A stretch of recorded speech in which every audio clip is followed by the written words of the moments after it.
పెద్దలు మరియు మిత్రులందరికీ నమస్కారం. ఈ ఎల్సిహెచ్ఎఫ్ స్కూల్ 39వ ఉపన్యాసానికి యాడ్మిన్ గ్రూప్ తరపున అందరినీ ఆహ్వానిస్తున్నాను. ఈరోజు ప్రముఖ హృద్రోగ నిపుణులు డాక్టర్ సోమరాజు గారు కూడా మనతో జాయిన్ అయి ఉన్నారు. డాక్టర్ సోమరాజు గారిని మరియు డాక్టర్ పివి సత్యనారాయణ గారిని ఆహ్వానిస్తున్నాను. నా పేరు శంకర వెంకటేశ్వరరావు. వృత్తిపరంగా నేను సివిల్ ఇంజనీర్ను. సెంట్రల్ గవర్నమెంట్లో మిలిటరీ ఇంజనీర్ సర్వీసెస్ డిపార్ట్మెంట్లో నేను చీఫ్ ఇంజనీర్గా పనిచేస్తున్నాను. ఈరోజు డాక్టర్ పివి సత్యనారాయణ గారి ఉపన్యాసానికి సబ్జెక్టు న్యూరలాజికల్ డిసీజెస్ 2/2, అంటే మానసిక వ్యాధులు. రెండు భాగాల్లో ఇది రెండవ భాగం. నేను 2019లో ఎల్సిహెచ్ఎఫ్ డైట్ మొదలుపెట్టినప్పుడు మొదటిసారిగా డాక్టర్ పివి గారి వీడియోలు యూట్యూబ్లో చూశాను. అప్పటికి ఈ డైట్ గురించి చాలా తక్కువగా సొసైటీలో అవగాహన ఉండేది. బహుశా ఇండియాలో సీనియర్ డాక్టర్స్ దీని గురించి మాట్లాడటం ఒక్క డాక్టర్ పివి గారే చేసుంటారు ఆ టైంలో. నేను ఈ డైట్ మెయిన్ స్ట్రీమ్ అడాప్ట్ చేసుకోవటానికి కనీసం ఒక 20 సంవత్సరాలన్నా పడుతుందని అనుకున్నాను. కానీ పోయిన వారంలో అమెరికాలో ఎంతో ముఖ్యమైన, ఒక విధంగా అద్భుతమైన సంఘటన జరిగింది. అదేమిటంటే American government new dietary guide lines for Americans, DGS అంటారండి దీన్ని, వాటిని ప్రకటించింది.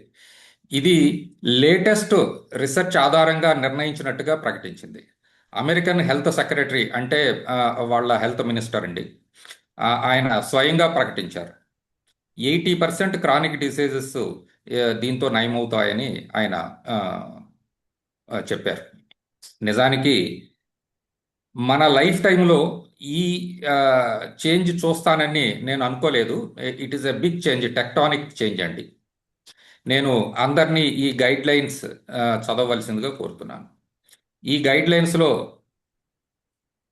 ఈ గైడ్ లైన్స్ డాక్టర్ పివి గారు గత 10 సంవత్సరాలుగా వివిధ మాధ్యమాల్లో, అంటే తన ప్రసంగాలలో, వారు ప్రచురించిన పుస్తకాలలో మరియు యూట్యూబ్ వీడియోలలో ప్రజలకు అవగాహన కలిగిస్తున్నారో అదే ఎల్సిహెచ్ డైట్ను ఈరోజు అమెరికన్ గవర్నమెంట్ రికమెండ్ చేసింది.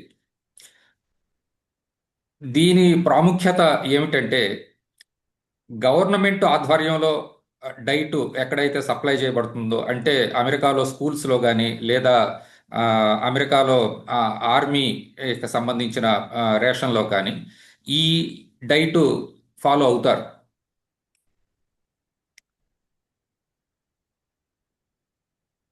డాక్టర్ పివి గారు ఈ డైట్ గురించి చెప్పిన పాత వీడియోలు ఇంటర్నెట్లో ఎంత పాతవి ఉన్నాయా అని ఈరోజు వెతికాను నేను. వారు జనవరి 2017 సంవత్సరంలో ఆకాశవాణి రేడియోలు ఇచ్చిన ప్రసంగం దొరికింది. అంటే 9 సంవత్సరాల క్రితం అన్నమాట. వారు అంతకన్నా ముందు నుంచే ఈ డైట్ ప్రచారం చేస్తున్నారు. సమాజ హితం కోరి ఎంతో విలువైన వారి సమయాన్ని వెచ్చించి ఈ విధంగా వారు సమాజానికి సేవ చేస్తున్నారు. వారికి ఉన్న మేధో సంపత్తిని పంచుతున్నారు. వారు ఏదైతే సరైనదని గుర్తించి 10 సంవత్సరాలకు పైగా ముందు నుంచి చెబుతున్నారో దానిని ఈరోజు అమెరికా గవర్నమెంట్ లేటెస్ట్ రీసెర్చ్ ప్రకారం సరి అయినది అని అఫీషియల్గా ప్రకటించడం ఎంతో ఆనందదాయక విషయం. ప్రసంగ సమయంలో అందరూ వారి వీడియోను ఆఫ్ చేసుకోవాల్సిందిగా మరియు ఆడియోను కూడా మ్యూట్ చేసుకోవాల్సిందిగా కోరుతున్నాం. క్వశ్చన్ ఆన్సర్స్ టైంలో ప్రశ్నలు అడగవలసిన విధానం గురించి నేను డాక్టర్ గారి ప్రసంగం తరువాత చెప్తాను. ఇప్పుడు డాక్టర్ పివి సత్యనారాయణ గారిని ప్రసంగం ప్రారంభించవలసిందిగా కోరుతున్నాను.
ఆడియో ఒకసారి చెక్ చేయమనండి ఇది.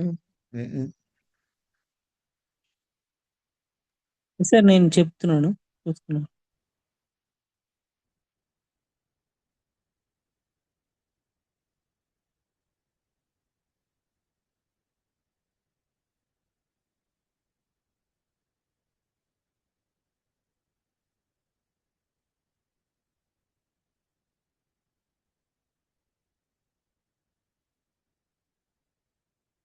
సార్ అది చూస్తున్నారు, 1 minute ఇన్ రెజ్యూమ్ అవుతుంది.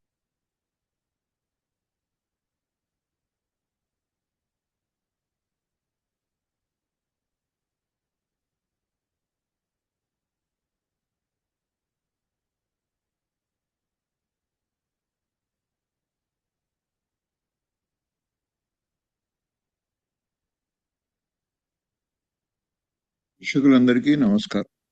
క్రితం వారం మనం మెదడు దానికి సంబంధించిన కొన్ని వ్యాధుల గురించి మనం మాట్లాడుకున్నాం. అలాగే ఈ మాట ముఖ్యంగా మానసిక వ్యాధుల గురించి మాట్లాడుకుందాం. ఇంత పూర్వం దాకా మానసిక వ్యాధులు అంటే అవి జన్యుపరమైనవని, ఏదో ఫెమిలియర్ గా వస్తాయని, వీటికిను మనం తీసుకునే లైఫ్ స్టైల్ కి, మనం ఆచరించే ఈ డైట్ కి సంబంధం ఉందని ఎక్కువ మంది నమ్మేవారు కాదు. కానీ ఈ మధ్యకాలంలో జరుగుతున్నటువంటి ఎన్నో రీసెర్చ్ కార్యక్రమాలు, దీంట్లో ఎంతో మంది పేషెంట్స్ వాళ్ళంతట వాళ్ళు చేసుకుని కొంతవరకు దీన్ని వల్ల ఫలితాలు పొందిన తర్వాత ఫేమస్ సైకాట్రిస్ట్ దగ్గరికి వెళ్ళి అటువంటి వాళ్ళతో సంప్రదించి వీటి గురించి లోతుగా వాళ్ళు కూడా దీని గురించి పరిగణలో తీసుకుని ఈ మధ్య కాలంలో గత కొద్ది సంవత్సరాల నుంచి ఈ మానసిక వ్యాధులకి మనం తీసుకున్నటువంటి ఆహారంలో చేసే మార్పులకి, మన జీవన శైలిలో చేసేటువంటి మార్పులకి దగ్గర సంబంధం ఉంది అని గుర్తించడం జరిగింది. దీనికి ఒక ప్రత్యేకమైన ఒక బ్రాంచ్ గా కూడా దీన్ని గుర్తిస్తున్నారు. దీంట్లో ముఖ్యంగా మనం తెలుసుకోవాల్సింది ఏంటంటే ఆ, ఈ ఉన్న మెటబాలిక్ సైకాట్రీ అన్నది ఒక కొత్త బ్రాంచ్ గా ఆవిర్భవించింది. ఇంకా దీని గురించి ఎక్కువ మంది సైకాట్రిస్టులకు కూడా పరిచయం లేదు. వాళ్ళు కూడా ఈ మధ్య తెలుసుకుంటున్నారు. దీంట్లో ముఖ్యంగా ఈయన క్రిస్ పామర్, ఈయన అమెరికాలో ఉంటారు. ఈయన ఒక బ్రెయిన్ ఎనర్జీ అన్న ఒక పుస్తకాన్ని రాసి తర్వాత ఎంతో మంది సైకాట్రిస్ట్ కి, మామూలు ప్రజలకు కూడా పరిచయం చేశారు. దీంట్లో జరుగుతున్నటువంటి రీసెర్చ్ అంతటిని క్రోడీకరించి ఏ విధమైన మార్పులు చేస్తే ఈ మానసిక వ్యాధుల గురించి మనం ఎక్కువ తెలుసుకుని వీటిని ఎక్కువ అదుపులో ఉంచగలం అని చెప్పేటువంటి ముఖ్యమైన పుస్తకాల్లో ఇది ఒకటి. అట్లాగే ఈవిడ కూడా జార్జియా ఏడ్ అన్న ఆవిడ, ఈవిడ కూడా ఒక సైకాట్రిస్ట్. ఈవిడ కూడా చాలా వర్క్ చేసి ఏ విధంగా మనం ఈ ఆహార విధానంలో మార్పులు చేస్తే మనకున్నటువంటి మానసిక వ్యాధులు తగ్గించుకోవచ్చు, అట్లాగే మిగతా ఉన్నటువంటి ఇంతకుముందు చెప్పినటువంటి న్యూరలాజికల్ డిజార్డర్స్, మెదడుకు సంబంధించిన వ్యాధులు కూడా ఏ విధంగా ప్రభావితం అవుతుంది ఈ డైట్ చేయడం వల్ల. ఈ రెండు పుస్తకాలు చదివినప్పుడు ఈవిని సర్వసాధారణంగా ఉన్నటువంటి ప్రజానీకం కూడా అర్థం చేసుకునే పరిభాషలో ఉన్నాయి కాబట్టి ఏదో మెడికల్ టెక్నాలజీ వాడేది కాకుండా అందరికీ అర్థమయ్యే ఈ పుస్తకాలు. వీటిని ఎంతవరకు చూస్తే మనం వీటి గురించి అంత ఎక్కువ అర్థం చేసుకునే అవకాశం ఉంటుంది. వీటిలో ముఖ్యంగా ఏ విధంగా మన ఆహారంలో మార్పులు చేస్తే మనం తినే ఉల్లిపాయలు, మనం తినే గార్లిక్, మనం తినే అల్లం, ఇవన్నీ కూడా మన మెదడు ఆలోచనల్ని, తర్వాత మనకు ఉన్నటువంటి మానసిక వ్యాధుల్ని ఏ విధంగా ప్రభావితం చేసి మళ్ళీ మనల్ని మామూలు స్థితికి తీసుకొస్తాయి అన్నదాన్ని విపులంగా చెప్పేటువంటి ఈ పుస్తకాలు. వాటిలో అలాగే ఈ మధ్య కాలంలో కొన్ని సొసైటీస్ ఏర్పడ్డాయి. ఈ మెటబాలిక్ మైండ్ అనేది ఇది ఒక నాన్ ప్రాఫిట్ ఆర్గనైజేషను.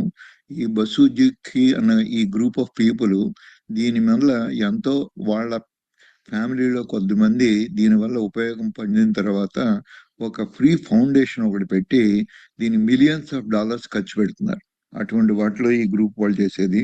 దాంట్లో ఈయన బ్లడ్ షేర్ అన్న ఒక కార్డియాలజిస్ట్, ఈయన ఇంత పూర్వం వేరే కంపెనీలో ఉండేవారు. ఈయన ఈ మధ్య కాలంలో ఈ మైండ్ హెల్త్ అనే దాని గురించి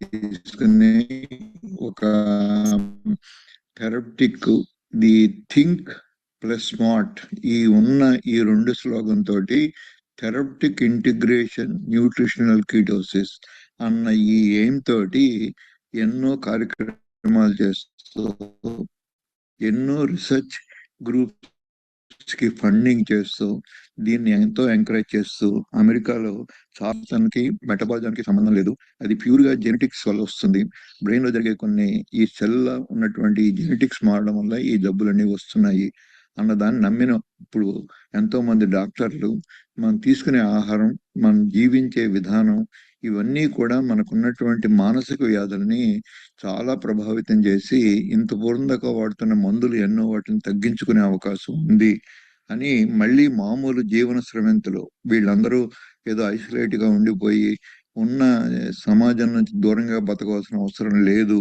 అందరూ కూడా మళ్ళీ మామూలుగా మిగతా సొసైటీలో అందరూ ఎలా అనుభవిస్తున్నారు వీళ్ళు కూడా అటువంటివన్నీ పొందే అవకాశం ఉంది అని ఈ సొసైటీ వాళ్ళు స్ట్రాంగ్ గా నమ్ముతూ దీని గురించి వర్క్ చేస్తున్నారు.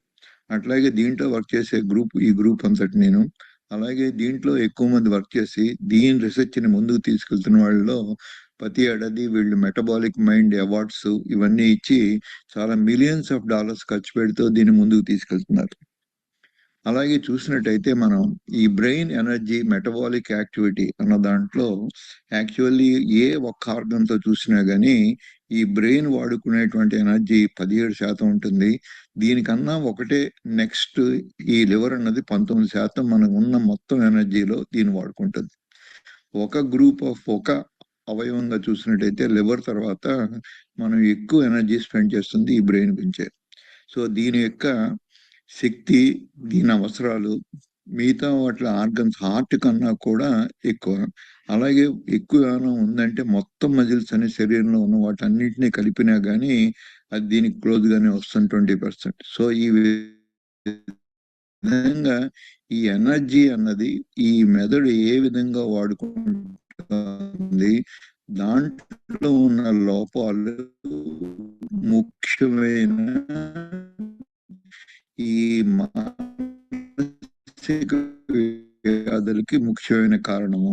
దీన్ని కరెక్ట్ చేయకుండా మనం మానసిక వ్యాధుల్ని మందులు పెంచుకుంటూ వెళ్ళడమే తప్ప అది ప్రోగ్రెస్ అవుతూనే ఉంటాయి కానీ ఈ జబ్బులు వీటిని అదుపులో చేసే ప్రసక్తి లేదు అని ఇంత పూర్ణక నమ్మేము. అటువంటి నమ్మకాల్ని వమ్ము చేస్తూ వాటిని కూడా మనం అదుపులో ఉంచుకోవచ్చు. సింపుల్ గా మనం తీసుకునే ఆహారంలో చేసే మార్పుల వల్ల ఇవన్నీ మారుతాయి. ఇప్పటిదాకా ఇంత పూర్ణక మనం నమ్మింది ఏంటి, బ్రెయిన్ ఒక గ్లూకోజ్ మాత్రమే వాడుకుని ఇవి ఎనర్జీని పొందుతుంది అని. కానీ ఈ మధ్య కాలంలో జరుగుతున్న రీసెర్చ్ ప్రకారం గ్లూకోజ్ అయితే ప్రిఫర్ చేస్తుంది కాదని అంటలేదు, కానీ గ్లూకోజ్ కీటోన్స్ రెండు ఉన్నప్పుడు బ్రెయిన్ కీటోన్స్ నే ప్రిఫర్ చేస్తుంది గ్లూకోజ్ కన్నా కూడా. కానీ గ్లూకోజ్ లేనప్పుడు ముఖ్యంగా కీటోన్స్ మీదే ఆధారపడి ఎక్కువ బతుకుతుంది. కీటోన్స్ ఉన్నా గానీ బ్రెయిన్ లో కొంత 20% దాకా గ్లూకోజ్ మీద పూర్తిగా ఆధారపడుతుంది. ఒక 80% కీటోన్స్ అన్నవి ఈ గ్లూకోజ్ లేకపోయినా ఈ మెదడుకి కావలసిన ఎనర్జీ రిక్వైర్మెంట్స్ ని ఈ కీటోన్స్ ద్వారాను, ఈ లాక్టేట్ ద్వారాను, ఇంకా ఎన్నో రీసెర్చ్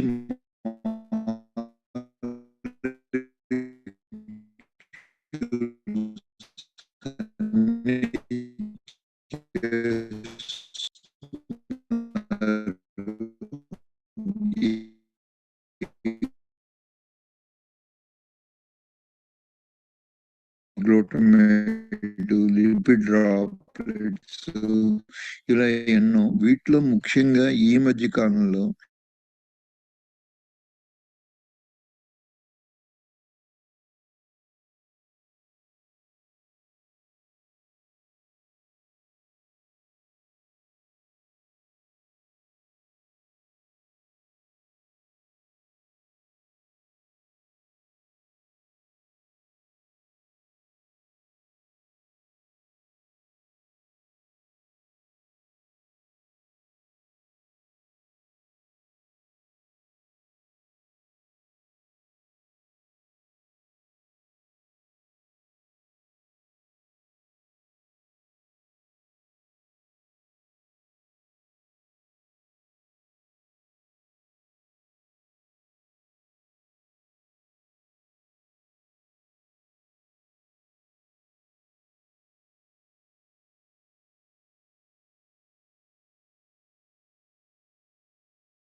టీం ఒక్క నిమిషం, ఒక టెక్నికల్ ఇష్యూ ఉంది, వాళ్ళ ఫిక్స్ చేస్తున్నారు.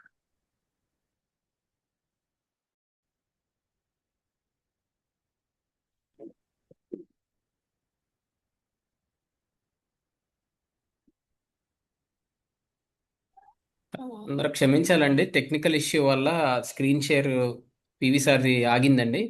వెంటనే కరెక్ట్ చేస్తాం. ఒక 1 మినిట్ లైన్లో ఉండండి.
చాక్లెట్స్, ఇలా ఎన్నో. వీటిలో ముఖ్యంగా ఈ మధ్య కాలంలో ఎక్కువ ప్రాచుర్యం పొందింది కీటోన్ బాడీస్. ఏ విధంగా ఈ మెదడు యొక్క శక్తిని మార్చగల శక్తి ఉంది అని గుర్తించారు. దీంట్లో ముఖ్యంగా బ్రెయిన్ అనే దెబ్బతినడానికి రెండు ఉన్నాయి. ఒకటి ఎనర్జీ, ఈ గ్లూకోజ్ ద్వారా వస్తుందా, గ్లూకోజ్ ఎంత టాక్సిక్ గా తయారైంది అన్నది ఒకటి. రెండోది ఈ రక్త ప్రసరణ, ఆక్సిజన్ సరైన పాళ్ళలో లేనప్పుడు ఎంత ఆక్సిజన్ తక్కువ ఉంటే బ్రెయిన్ కి అంత ఇంజరీ జరిగే అవకాశం ఉంటుంది. ఆ విధంగా ఎన్నో మార్పులు జరిగే ఉంటుంది. ఈ రక్త ప్రసరణ, ఈ హైపాక్సియా అన్నది మన రక్తం ద్వారా వెళ్ళిన ఆక్సిజన్ అది సమపాళ్లలో లేనప్పుడు కూడా బ్రెయిన్ ఇంజరీ జరుగుతుంది. సో ఈ రెండిట్ల గురించి మనం ఎంత ఎక్కువ తెలుసుకుంటే ఈ ఆక్సిజన్ ప్లే చేసే రోలు, అట్లాగే మనకున్న ఎనర్జీ, గ్లూకోజ్ రోలు, వీటి గురించి ఎక్కువ అధ్యయనం చేసి ఈ న్యూరాన్స్ అన్నది బేసిక్ యూనిట్ ఆఫ్ బ్రెయిన్, ఈ న్యూరాన్స్ యొక్క స్థితిగతులు ఎలా ఉన్నాయి అని తెలుసుకోవడమే ఈ ముఖ్య ఉద్దేశం దీంట్లో.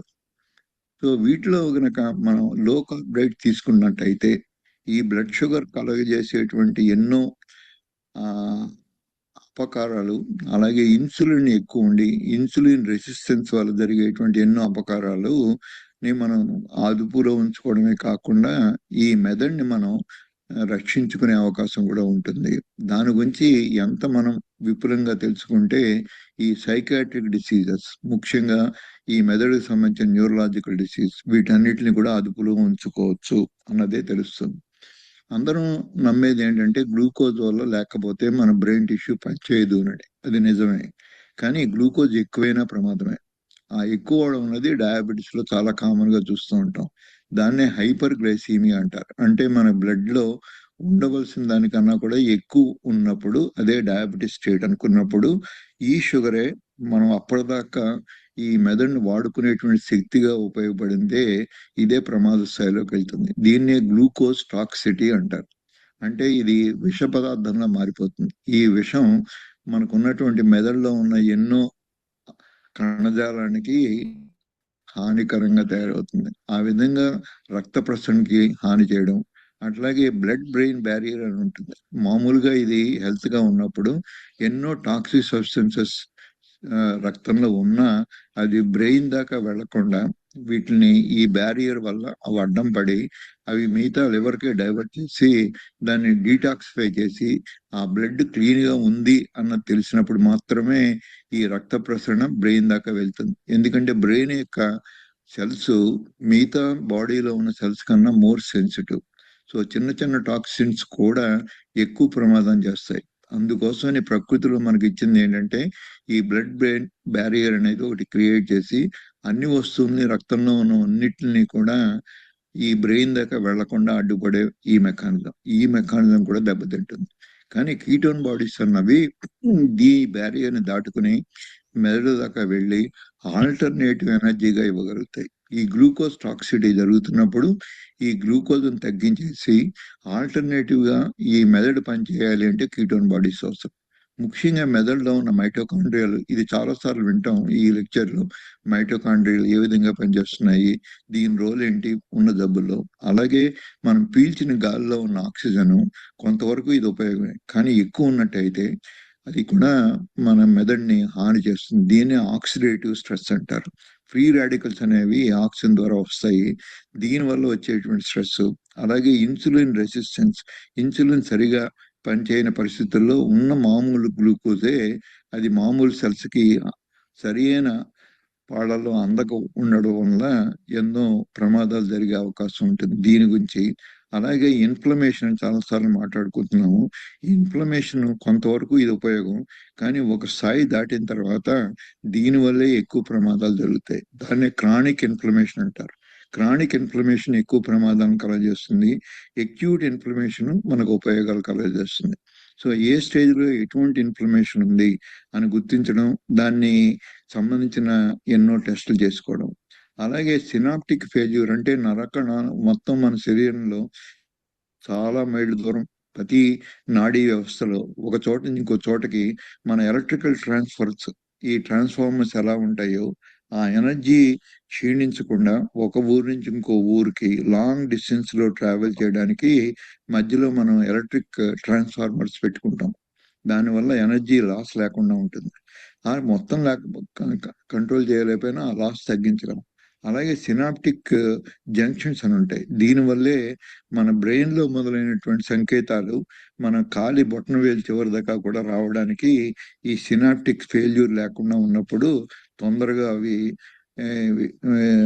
శరీరంలో అన్ని చోట్ల పాకే అవకాశం ఉంటుంది. కానీ ఈ షుగర్ ఎంత ఎక్కువ అవుతే ఈ సినాప్టిక్ ఫెయిల్యూర్ కూడా వస్తుంది. వీటన్నిటినీ కలిపి ఆక్సిడేటివ్ డ్యామేజ్ అని, న్యూరోనల్ ఇంజరీ అని, ఇవన్నీ కాగ్నిటివ్ డిస్ఫంక్షన్. ఏ విధంగా జరుగుతుందంటే మనకున్నటువంటి ఆలోచన విధానం, మనకున్నటువంటి మామూలు స్థితిగతులు వాటన్నిటిని కూడా మార్చేస్తుంది, మతిమరుపుని కలుగజేస్తుంది. ఇలా ఇంకా ముందు ముందు చాలా చూద్దాం.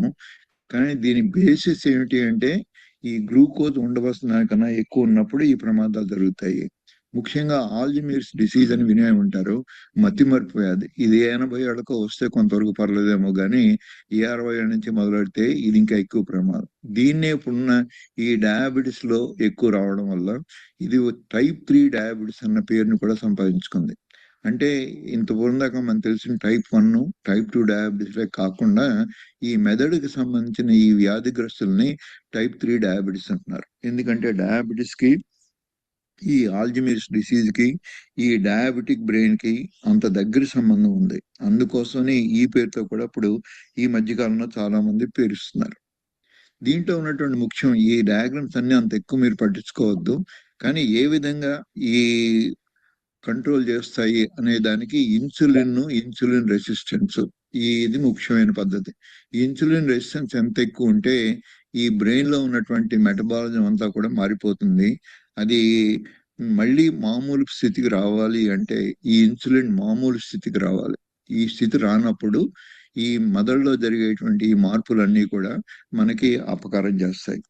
సో అట్లాగే ఇంత పూర్వం దాకా మనకు తెలిసిన ఒక టెస్ట్ ఏంటంటే డయాబెటీస్ ని కంట్రోల్ చేయడానికి HbA1c టెస్ట్. ఇది గోల్డ్ స్టాండర్డ్ టెస్ట్. ఇవన్నీ కూడా ఒక రకమైన అడ్వాన్స్డ్ గ్లైకేషన్ ఎండ్ ప్రొడక్ట్స్ అని తెలియజేసేటువంటి టెస్ట్లు. హెచ్బి1సి అంటే రక్త కణాలు, ఎర్ర రక్త కణాల్లో ఈ షుగర్ డిపాజిట్ అవ్వడం వల్ల జరిగిన మార్పులు. ఇది గనక 5.5 కన్నా ఎక్కువ ఉంటే అబ్నార్మల్ అని, 7 దాటితే ఎక్కువ ప్రమాద స్థాయికి వెళ్తుందని మనం ఎంతో మంది డయాబెటిస్ రోగులకి, డయాబెటిస్ ని ట్రీట్ చేస్తున్నటువంటి ఫిజిషియన్స్ కి అందరికీ అర్థమవుతుంది. సో అంత ముఖ్యమైన టెస్ట్ ఇది హెచ్బి1సి. కానీ దీనికి బ్లడ్ టెస్ట్ చేయవలసి వస్తుంది. మాటిమాటికి రోజు చేసుకోలేము, 3 నెలలకు ఒకసారి చేసుకుంటాం దీన్ని. కానీ ఇటువంటి వాటిని కొద్దిగా వేరే టెస్టులన్నీ మార్చి వీటిని అధిగమించడం కోసమని ఈ ఏజీఈ అంటే అడ్వాన్స్డ్ గ్లైకేషన్ అండ్ ప్రొడక్ట్స్, వీటిని ఎస్టిమేట్ చేయడం కోసమని కొత్త పద్ధతులు కూడా కనిపెట్టారు ఈ మధ్య. వీటిలో ఏంటంటే ఇవి స్కిన్ లో ఉన్నటువంటి ఆటో ఫ్లోరసెన్స్, దీన్ని ఆటో ఫ్లోరసెన్స్ మెథడ్ అంటారు. ఇది గనక ఈ మిషన్ మీద మీరు చేపెడితే మీ హెచ్బి1సి ఎలా తెలుస్తుందో రక్తంలో, అటువంటివే కొలమానాలు దీంట్లోకి వస్తాయి. వీటిని బట్టి ఇండైరెక్ట్ గా ఈ డయాబెటిస్ ఎంత ప్రమాదం చేస్తుంది, దానివల్ల వచ్చినటువంటి ఈ మెటబాలిక్ ఎండ్ ప్రోడక్ట్స్ ఏ విధంగా ఉన్నాయి అని మనం ఏ రక్తం లేకుండానే మామూలు స్కిన్ మీద పెడితే ఈ మిషన్ ద్వారా మనం ఎన్నిసార్లు అయినా చేసుకోవచ్చు. దీని ప్రోగ్రెస్ తెలుసుకోవచ్చు. మనం ఈ రక్తం కూడా మనం ఇవ్వాల్సిన అవసరం ఉండదు. ఒక విధంగా నాన్ ఇన్వేజివ్ టెస్ట్. ఇవి అన్ని చోట్ల అవైలబుల్ కాదు ఇంకాను, కానీ ఇప్పుడిప్పుడే దీని ప్రాచుర్యం పొందుతున్నాయి. దీని గురించి ఎంతో లిటరేచర్ కూడా పబ్లిష్ చేయడం జరిగింది. ఈ స్కిన్ ఆటో ఫ్లోరసెన్స్ ఈ డయాబెటిస్ కి, అలాగే మెంటల్ హెల్త్ ని చాలా మంది కోఆపరేటివ్ గా ఉండరు. మెంటల్ హెల్త్ పేషెంట్స్ వాళ్ళందరిలో చాలా ఈజీగా మనం ఎస్టిమేట్ చేసి వాళ్ళ ప్రోగ్రెస్ అవి తెలుసుకునేటువంటి ఈ రీసెర్చ్ పేపర్లన్నీ కూడా ఇదే విధంగా ఇండైరెక్ట్ గా ఈ హార్ట్ సంబంధించినవి వాటితో కూడా కొరిలేట్ చేసినప్పుడు ఈ హెచ్బి1సి లెవెల్స్ ఏ విధంగా ఉపయోగపడుతున్నాయో డయాబెటిస్ ని అర్థం చేసుకోవడానికి ఈ స్కిన్ ఫ్లోరసెన్స్ కూడా ఆ విధంగా ఉపయోగపడుతుంది అని చెప్పే లిటరేచర్ ఈ మధ్య కాలంలో ఎక్కువ. ఈ ఫెసిలిటీ రాను రాను మన దేశంలో కూడా ఉండే అవకాశం ఉంది. అలాగే కీటోజెనిక్ చేయడం వల్ల, దీనివల్ల ఈ ఇన్సులిన్ మారడం, ఆ ఇన్సులిన్ మారిన తర్వాత మన మానసిక వ్యాధుల్లో ఉన్న స్థితిగతులు ఎన్నో మారడము, అది ముఖ్యంగా ఈ బ్లడ్ షుగర్ లెవెల్ ని కంట్రోల్ చేయడం వల్ల మనకు కలిగేటువంటి మానసిక వ్యాధుల్లో జరిగే మార్పుని గుర్తించడము, ఇవన్నీ చాలా ముఖ్యమని తెలుసుకున్నాం. సో ఇన్సులిన్ రెసిస్టెన్స్ అన్నది ఒకటే కాకుండా మన శరీరంలో ఉన్న ఎన్ని కీటోన్ బాడీస్ ఉన్నాయి, ఈ కీటోన్ బాడీస్ మామూలుగా ఏదో డయాబెటీస్ కంట్రోల్ అవడానికి, అలాగే బాడీ వెయిట్ కంట్రోల్ చేయడానికి పెద్ద ఎక్కువ పరిమాణంలో ఉండవలసిన అవసరం లేదు. కానీ మానసిక వ్యాధులు, ముఖ్యంగా ఎపిలెప్సీ, అలాగే ఈ మనకున్నటువంటి బైపోలార్ డిజార్డర్స్, ఈ మానసిక వ్యాధిగ్రస్తుల్లో ఈ కీటోన్ బాడీస్ ఎంత ఎక్కువ ఉండవలసిన అవసరం ఉంది. అలాగే క్యాన్సర్, ఇటువంటి కొన్ని ముఖ్యమైన జబ్బుల్లో ఈ కీటోన్ బాడీస్ లెవెల్స్ అన్నవి చాలా ఇంపార్టెంట్.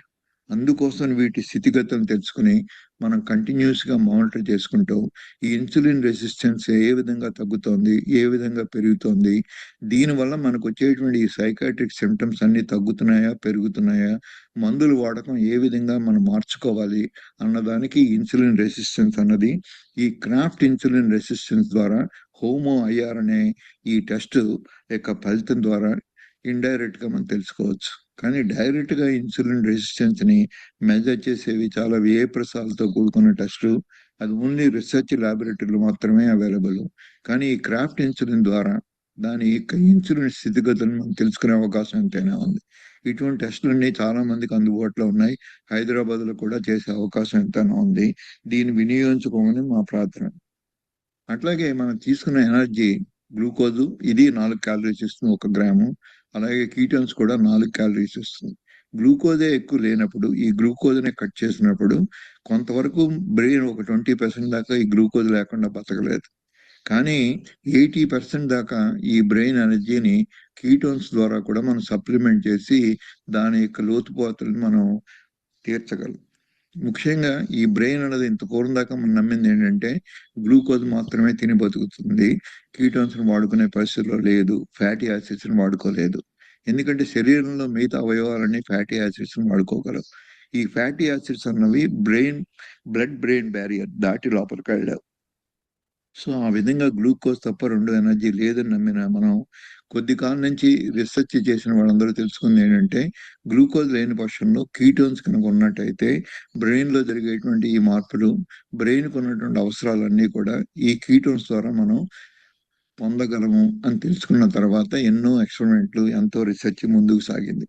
వీటిలో ముఖ్యంగా ఏంటంటే ఇన్ఫ్లమేషన్, దీని గురించి చాలాసార్లు మాట్లాడుతున్నాం. అలాగే ఆక్సిడేటివ్ స్ట్రెస్, వీటిలో ఈ రెండు పదాలు చాలాసార్లు వస్తాయి. ఇవి ఎంత ఈ న్యూరో ఇన్ఫ్లమేషన్ తగ్గించగలిగితే మన మానసిక వ్యాధులు తగ్గుతాయి. అలాగే ఆక్సిడేటివ్ స్ట్రెస్ అనేది ఎంత తగ్గించగలిగితే అంతవరకు మనకు మానసిక వ్యాధులు తగ్గుతాయి.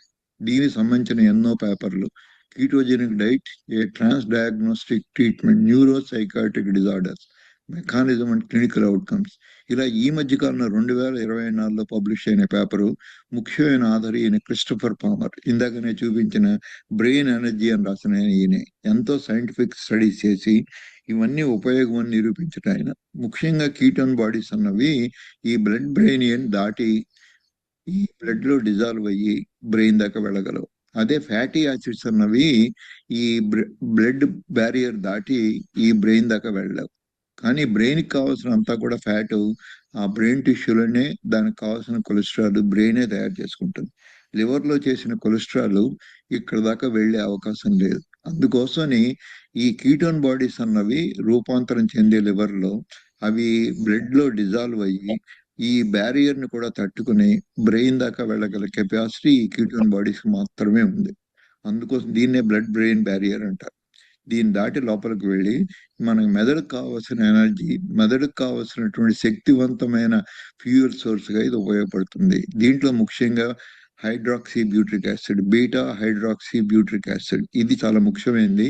ఇది మనం లో కార్బోహైడ్రేట్ స్టార్వేషన్ చేసినప్పుడు ఉపయోగపడే మాలిక్యూల్ శరీరంలో ఏర్పడుతుంది. దీని గురించి ఎంత తెలుసుకుంటే మనం అంత మంచిది. ఇది ముఖ్యంగా లివర్ లో తయారవుతుంది. ఆ విధంగా బ్రెయిన్ కి ఇది హెల్ప్ చేస్తుంది. కానీ ఇది ఇన్సులిన్ ఎంత ఎక్కువ ఉండి ఇన్సులిన్ రెసిస్టెన్స్ ఎంత ఎక్కువ ఉంటే ఈ లివర్ లో ఈ జరిగే ఈ మెకానిజం అంతా దెబ్బతిని కీటోన్ బాడీస్ అనేవి ప్రొడ్యూస్ కావు. సో అట్లాగే వేరే ఇన్ఫ్లమేషన్ ఎంత షుగర్ ఎక్కువ ఉండి ఏ విధంగా ఇది బాడీలో ఇన్ఫ్లమేషన్ ని పెంచుతుందో ఇందాక చూస్తాం, గ్లూకోజ్ టాక్సిటీ అంటారు. దానివల్ల ఎన్నో మార్పులు జరిగి మనకి హానికరమైన ఎలిమెంట్స్ లైక్ హెచ్బి1సి, అది అడ్వాన్స్డ్ గ్లైసీమిక్ అండ్ ప్రొడక్ట్స్, అది ఎంత ఎక్కువ ఉంటే అంత ప్రమాదం. ఆ విధంగా ఈ షుగర్ ఎంత ఎక్కువ ఉంటే ఇటువంటి హెచ్బి1సిలన్నీ ఎక్కువ ఉండి అలాగే ఎన్నో రకమైన మాలిక్యూల్స్ మనకి ఈ బ్రెయిన్ ని హార్మ్ చేసే మాలిక్యూల్స్ అన్ని ప్రొడ్యూస్ అవుతాయి. దాన్నే ఇన్ఫ్లమేటర్ అంటాము. ఆ ఇన్ఫ్లమేషన్ యొక్క రోల్ మనం ఎంత తెలుసుకుని దాన్ని ఎంత తగ్గించగలము అన్నది ఇండైరెక్ట్ గా హెచ్బి1సి తగ్గినప్పుడు, అలాగే ఈ ఇందాక చర్మంలో ఉన్న ఆటోఫ్లోరసెన్స్ బాడీస్ తగ్గినప్పుడు మనం కొరిలేట్ చేసి మనకు ఉన్న ఉపయోగాలు జరుగుతున్నాయా లేదా కూడా తెలుసుకోవచ్చు. అలాగే ఈ ఇన్ఫ్లమేషన్ అనేది మొత్తం బాడీలో ఎన్నో అపకారాలు చేస్తుంది ఈ షుగరు. అలాగే బ్రెయిన్ లో కూడా చేస్తుంది. అటువంటి వాటిని జాయింట్స్ లో అన్ని నొప్పులు రావడం, అలాగే స్కిన్ లో ముడతలు పడిపోవడం, అలాగే మన బ్రెయిన్ ఫాగ్ రావడం, ఆలోచన విధానంలో చాలా మార్పులు రావడం, ఇలా ఎన్నో ఈ కారణాలన్నీ కూడా ఈ ఇన్ఫ్లమేషన్ వల్ల జరుగుతాయి. ఈ ఇన్ఫ్లమేషన్ ఎంత తగ్గిస్తే మనం అంత ఉపయోగం. ఈ ఇన్ఫ్లమేషన్ ముఖ్యంగా ఆజ్యం పోసేది షుగర్. షుగర్ ఎంత ఎక్కువ పరిణామంలో ఉండి ఆ షుగర్ ని జాగ్రత్తగా మనం వాడుకోలేనప్పుడు ఆ షుగరే ఇంత పూర్వం దాకా మనకి ఎనర్జీ అంతా సప్లై చేసే షుగరు మనకి ఎంతో హాని చేయడం మొదలు పెడుతుంది. సో అటువంటి వాటిల్లో ముఖ్యంగా ఈ బ్రెయిన్ చాలా సెన్సిటివ్ ఆర్గన్, ఎక్కువ దెబ్బతింటుంది. సో అందుకోసమనే ది ఆల్టర్నేటివ్ గా మనం స్టార్వేషన్ ఉన్నప్పుడు కానీ ఫాస్టింగ్ చేసినప్పుడు కానీ ఈ కార్బోహైడ్రేట్స్ తగ్గించినప్పుడు కానీ ఇన్సులిన్ తగ్గినప్పుడు ఈ లివర్ ఏం చేస్తుందంటే మనకున్నటువంటి మెటబాలిజాన్ని beta hydroxy butyrate are ఎస్టో estate ఈ వీటిగా కన్వర్ట్ చేస్తుంది. దీంట్లో ముఖ్యమైనది మనకి ఇది గాలిలో మన ఊపిరితిత్తుల ద్వారా బయటికి పోతుంది. దీనివల్ల అంత ఎక్కువ ఉపయోగం ఉండదు. ఈ బీటా హైడ్రాక్సీ బ్యూటరేట్ అన్నది రక్తంలో మిగులుతుంది. ఇది బ్రెయిన్ దాకా వెళ్ళి ఈ బ్రెయిన్ కి ఈ బీటా హైడ్రాక్సీ బ్యూటరేట్ ఎక్కువ వాడుకుని ఆల్టర్నేట్ సోర్స్ ఆఫ్ ఎనర్జీగా ఉపయోగపడుతుంది. అందుకోసం ఈ డైట్ చేయడం వల్ల మన బ్రెయిన్ లో జరిగే ఈ మార్పుల్ని, మన హానికరమైన మార్పుల్ని కొంతవరకు మనం అదుపులో ఉంచగలం. అలాగే ఎక్యూట్ ఇన్ఫ్లమేషన్ కొంతవరకు అవసరం. ఇదే లేని పక్షంలో మనం వ్యాధుల నుంచి పోరాడే శక్తి ఉండదు. మనకి యాంటీబాడీస్ ప్రొడ్యూస్ చేయాలన్నా ఇవే సిగ్నల్స్ మన శరీరాన్ని రక్షిస్తాయి. ఎక్యూట్ కండిషన్ లో అంటే ఒక 6 వారాల దాకా వచ్చే ఇన్ఫెక్షన్లు, మనకి కాఫ్, కోల్డ్ ఇవన్నీ వచ్చినప్పుడు, అలాగే మనకి కోవిడ్ లాంటి వ్యాధులు వచ్చినప్పుడు వాటిని పోరాడాలి అంటే ఈ ఇన్ఫ్లమేషన్ అనేది ప్రొడ్యూస్ అవ్వాలి. కానీ అదే ఒక 6 వారాలు దాటి, ఒక 3 నెలలు దాటి అటువంటి ఇన్ఫ్లమేటరీ ఉన్నప్పుడు క్రానిక్ ఇన్ఫ్లమేషన్ అంటాం. ఈ క్రానిక్ ఇన్ఫ్లమేషన్ ఎంత ఉంటే ఇది బయట ఈ సఫర్ అవుతున్న పేషెంట్స్ కూడా తెలియదు. ఈ రక్తంలో జరిగే మార్పుల వల్లే మనం ఈ క్రానిక్ ఇన్ఫ్లమేషన్ ఉందా లేదా అని తెలుసుకుంటాం. ఈ క్రానిక్ ఇన్ఫ్లమేషన్ ఎంత ఉంటే అంత మీకు ఈ ఆటోఇమ్యూన్ డిసీజులు, ఈ మెదడుకు సంబంధించినటువంటి డీజనరేటివ్ డిసీజులు ఇవన్నీ కూడా పెరిగిపోతాయి. అందుకోసం ఈ ఇన్ఫ్లమేషన్ శరీరంలో ఎంత ఉంది, ఏ స్టేజ్ లో ఉంది అని తెలుసుకోవాల్సిన అవసరం ఎంతైనా ఉంది. దీనికి సంబంధించిన రకరకాల బ్లడ్ టెస్టులు ఉన్నాయి. వాటి గురించి కూడా కొంతవరకు మనం డిస్కస్ చేద్దాం. చాలా సార్లు మనం వీటి గురించి ఎక్కువ సార్లు మాట్లాడుకున్నాం. వీటిలో ముఖ్యంగా ఉన్నవి కొన్ని తెలుసుకుందాం. వీటిలో ఏమవుతుందంటే ఈ క్రానిక్ ఇన్ఫ్లమేషన్ ఉన్నప్పుడు ఈ మైటోకాండ్రియా అన్నది శరీరంలో అవయవంలో మనకి ప్రతి కణజాలంలో ఉంటాయి. ఈ మైటోకాండ్రియా ఎంత దెబ్బతింటే మనకి అంత డిప్రెషన్ వచ్చే అవకాశం ఉంటుంది. మనకున్న ఎనర్జీ లెవెల్స్ అన్ని అంత తగ్గిపోతాయి, యాంగ్జైటీ పెరిగిపోతుంది. దీనికి ఈ మైటోకాండ్రియా యొక్క ఫంక్షన్ కి దగ్గర సంబంధం. ఈ మైటోకాండ్రియాని డిస్టర్బ్ చేసేది క్రానిక్ ఇన్ఫ్లమేషన్. దానికి సంబంధించిన ఎంతో లిటరేచర్ ఈ మధ్యకాలంలో the key role of mitochondrial function in health and disease, ఇలాగ మీకు ఎవరికైనా ఉత్సాహం ఉంటే వీటన్నిటిని కూడా చదువుకుని మనం వీటి గురించి కూడా ఎంతో మనం నాలెడ్జ్ని పొందొచ్చు. అలా లేని పక్షంలో ఇవందరికీ మామూలు సామాన్య ప్రజలకి ఒక పట్టాన్ని వంతు పట్టవు. అందరినీ ఇంత బాధించడం నాకు ఇష్టం లేదు. వీటిలో ఉన్న సారాంశం మనం ఇప్పుడు చెప్తున్నాం. వీటిని అర్థం చేసుకున్నా సరిపోతుంది. ఈ మైటోకాండ్రియా అన్నది మన జీవన విధానాన్ని మనకి ఒక బిలియన్స్ ఆఫ్ ఇయర్స్ లో నుంచి ఎవల్యూషన్ లో మనకి హెల్ప్ చేస్తున్నాయి. ఈ మైటోకాండ్రియా అన్నది ఎంత చెడిపోతే ఈ రియాక్టివ్ ఆక్సిజన్ స్పీషియస్ అంత ఎక్కువ ప్రొడ్యూస్ అవుతే ఈ మెటబాలిజం దెబ్బతింటే మనకి అన్ని రకాల జబ్బులు వస్తాయి. ముఖ్యంగా ఎక్సర్సైజ్ మానేసి సెడెంటరీ లైఫ్ చేస్తూ ఎక్కువ కార్బోహైడ్రేట్స్ తిన్నప్పుడు ఇవన్నీ కూడా చనిపోయే అవకాశం ఉంటుంది. అలాగే ఆక్సిజన్ లో మన ఫ్రీ రాడికల్స్ ప్రొడ్యూస్ అయినప్పుడు దీన్ని రియాక్టివ్ ఆక్సిజన్ స్పీషీస్ అంటారు. ఇవి ఎంత ఎక్కువ ప్రొడ్యూస్ అవుతే ఈ మైటోకాండ్రియల్ ఆపరేటస్ అంత దెబ్బతింటాయి. ఇవి ఎంత దెబ్బతింటే తొందరగా మనకి వయసు మడుతుంది, మనకు ఒబేసిటీ వస్తుంది, మనకు ఉన్నటువంటి ఎన్నో హార్ట్ అటాక్స్ వస్తాయి, మన స్కిన్ కూడా ముడతలు వచ్చి ఎప్పుడో 100 ఏళ్ళు బతకవలసిన మనం 60 ఏళ్ళకు కూడా చనిపోయే అవకాశం ఉంటుంది. ఈ మైటోకాండ్రియా మొత్తం మన హెల్త్ అంతటినీ డిసైడ్ చేస్తుంది, అంటే క్రానిక్ హెల్త్ ముఖ్యంగా. అటువంటి వాటిలో ఇవన్నీ మనం చూస్తే ప్రపంచంలో జరిగిన ఈ పరిణామ క్రమంలో మొట్టమొదటి ఏకకణ జీవులుగా ఉన్నప్పుడు ఈ మైటోకాండ్రియా మనకు లేవు. కానీ అప్పుడున్నటువంటి ఈ బ్యాక్టీరియాని మనకి ఈ ఉన్న ఏకకణ జీవులు ఈ రెండిట్ల యొక్క కలయిక వల్ల ఏర్పడింది మైటోకాండ్రియా. ఇది ఒక రంగా ఒక బ్యాక్టీరియా. ఇది అంత పూర్వం ఏకగణ జీవిగా ఉన్నప్పుడు లేదు. మల్టీ సెల్యులర్ ఆర్గానిజమ్స్ డెవలప్ అయ్యి ఏకగణ జీవి నుంచి బహుకణ జీవులు వచ్చినప్పటి నుంచి, అంటే కొన్ని billions of year 2 billion years క్రితం జరిగిన ఈ మార్పులు మనకి ఈ రోజు కూడా ఎంతో ప్రభావం చూపిస్తున్నాయి. వీటి వల్ల ఏమైందంటే ఈ మైటోకాండ్రియా అనేది ఈ బ్యాక్టీరియాని మనం మన జీవకణాల్లో అంతర్భాగంగా చేసేసుకున్నాం. ఇది ముఖ్యంగా తల్లి నుంచి సంక్రమిస్తుంది, తండ్రి నుంచి ఇవి సంక్రమించవు. ఈ మైటోకాండ్రియాలో ఉన్న జీన్స్, ఈ న్యూక్లియస్ లో ఉన్న మన కణజాలంలో ఉన్న న్యూక్లియస్ యొక్క జీన్స్, ఈ రెండింటికి అవినాభావ సంబంధం ఉంది. అందుకోసమని ఈ మైటోకాండ్రియా తల్లి కణాల నుంచే మనకి సంక్రమిస్తాయి, తండ్రి కణాల నుంచి సంక్రమించవు. ఇవి మనకున్నటువంటి ఎన్నో రకరకాల జబ్బులకి, మనకున్నటువంటి ఒక అవయవంలోకి ఇంకో అవయవంలోకి మాట్లాడుకునే ఈ క్రాస్ టాక్ అంటారు, వాటికి ఈ మైటోకాండ్రియాకి దగ్గర సంబంధం. అంచేత ఒక కణజాలంలో ఈ మైటోకాండ్రియా దెబ్బతింటే రెండో కణజాలంలో కూడా దెబ్బతినే అవకాశం ఎంతైనా ఉందని ఈ మధ్య కాలంలో మన రీసెర్చ్ అంతా జరుగుతుంది. ఆ విధంగా మనకి ఏం జరుగుతుందంటే దీంట్లో కూడా దీనికి ఇండిపెండెంట్ గా ఈ మైటోకాండ్రియా సర్వ్ అయ్యే అవకాశం ఉంటుంది. దీంట్లో కూడా మిగతా కణజాలంలో ఎలాగ 2 లేయర్స్ ఉంటాయో అలాగే ఇవన్నీ కూడా ఈ కొలెస్ట్రాల్ తో కూడా సంబంధం ఉన్నటువంటి లేయర్స్. దీంట్లో ఇన్సైడ్ ఉన్న ఈ లేయరే ముఖ్యమైనది. దీంట్లోనే అన్ని మెటబాలిక్ ప్రాసెస్లు జరుగుతాయి. ఇదే లేని పక్షంలో మనం గ్లూకోజ్ తిన్నా గానీ దాని నుంచి 36 ఏటీపీలుగా కన్వర్ట్ చేసి పెట్టేది ఈ మెకానిజం. అదే లేనప్పుడు మనం తిన్న గ్లూకోజ్ మాలిక్యూల్ 2 ఏటీపీలు మాత్రమే కన్వర్ట్ అవుతుంది. ఆ 2 ఏటీపీలతో మనకు కావాల్సినంత శక్తి రాదు. జరిగే ఈ మార్పులు ఈ ఉన్నటువంటి సెల్స్ లో జరిగేటువంటి ఇన్నర్ మెంబ్రెయిన్ లో జరిగేటువంటి ఈ మార్పులు ఇవే ముఖ్యమైన మనకి ఎనర్జీ ప్రొడక్షన్, మన శక్తిని ఇచ్చేటువంటి కార్యక్రమాలు. వీటిని ఏ విధంగా చెడిపోతే పెంచుకోవచ్చు అనే దానికి మనం తీసుకునే ఆహారంలో మార్పులు, మిగతా ముఖ్యంగా మన జీవన శైలి. ఇది గనక ఎంత ఎక్కువ ఫ్యాట్ తిని, ఎంత కార్బోహైడ్రేట్స్ తక్కువ తిని, ఎంత ప్రోటీన్స్ సమపాళ్లలో ఎంత అవసరం అంతవరకు తిని ఎక్సర్సైజ్ కనుక చేసినట్టయితే ఈ మైటోకాండ్రియల్ హెల్త్ అంతా ఇంప్రూవ్ అవుతుంది.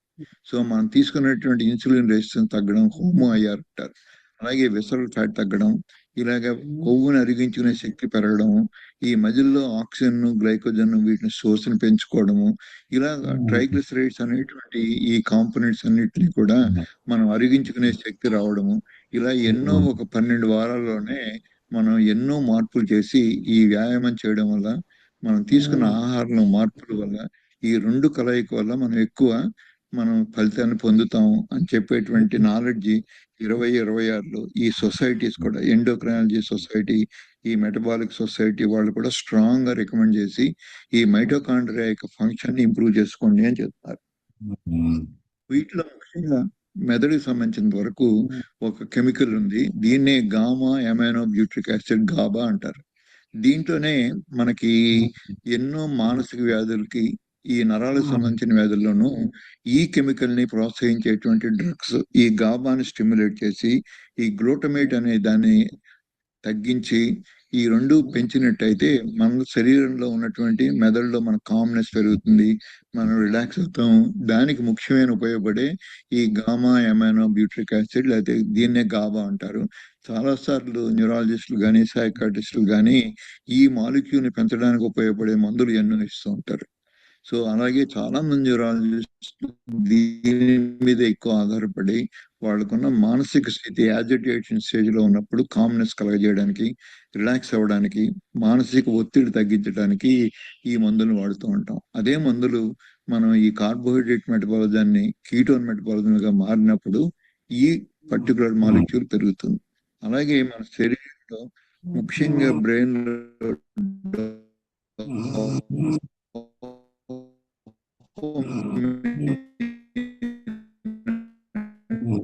ఇంకో హార్మోన్, దీని స్థితిగతులే మనకున్నటువంటి మానసిక వ్యాధులకి మూల కారణము.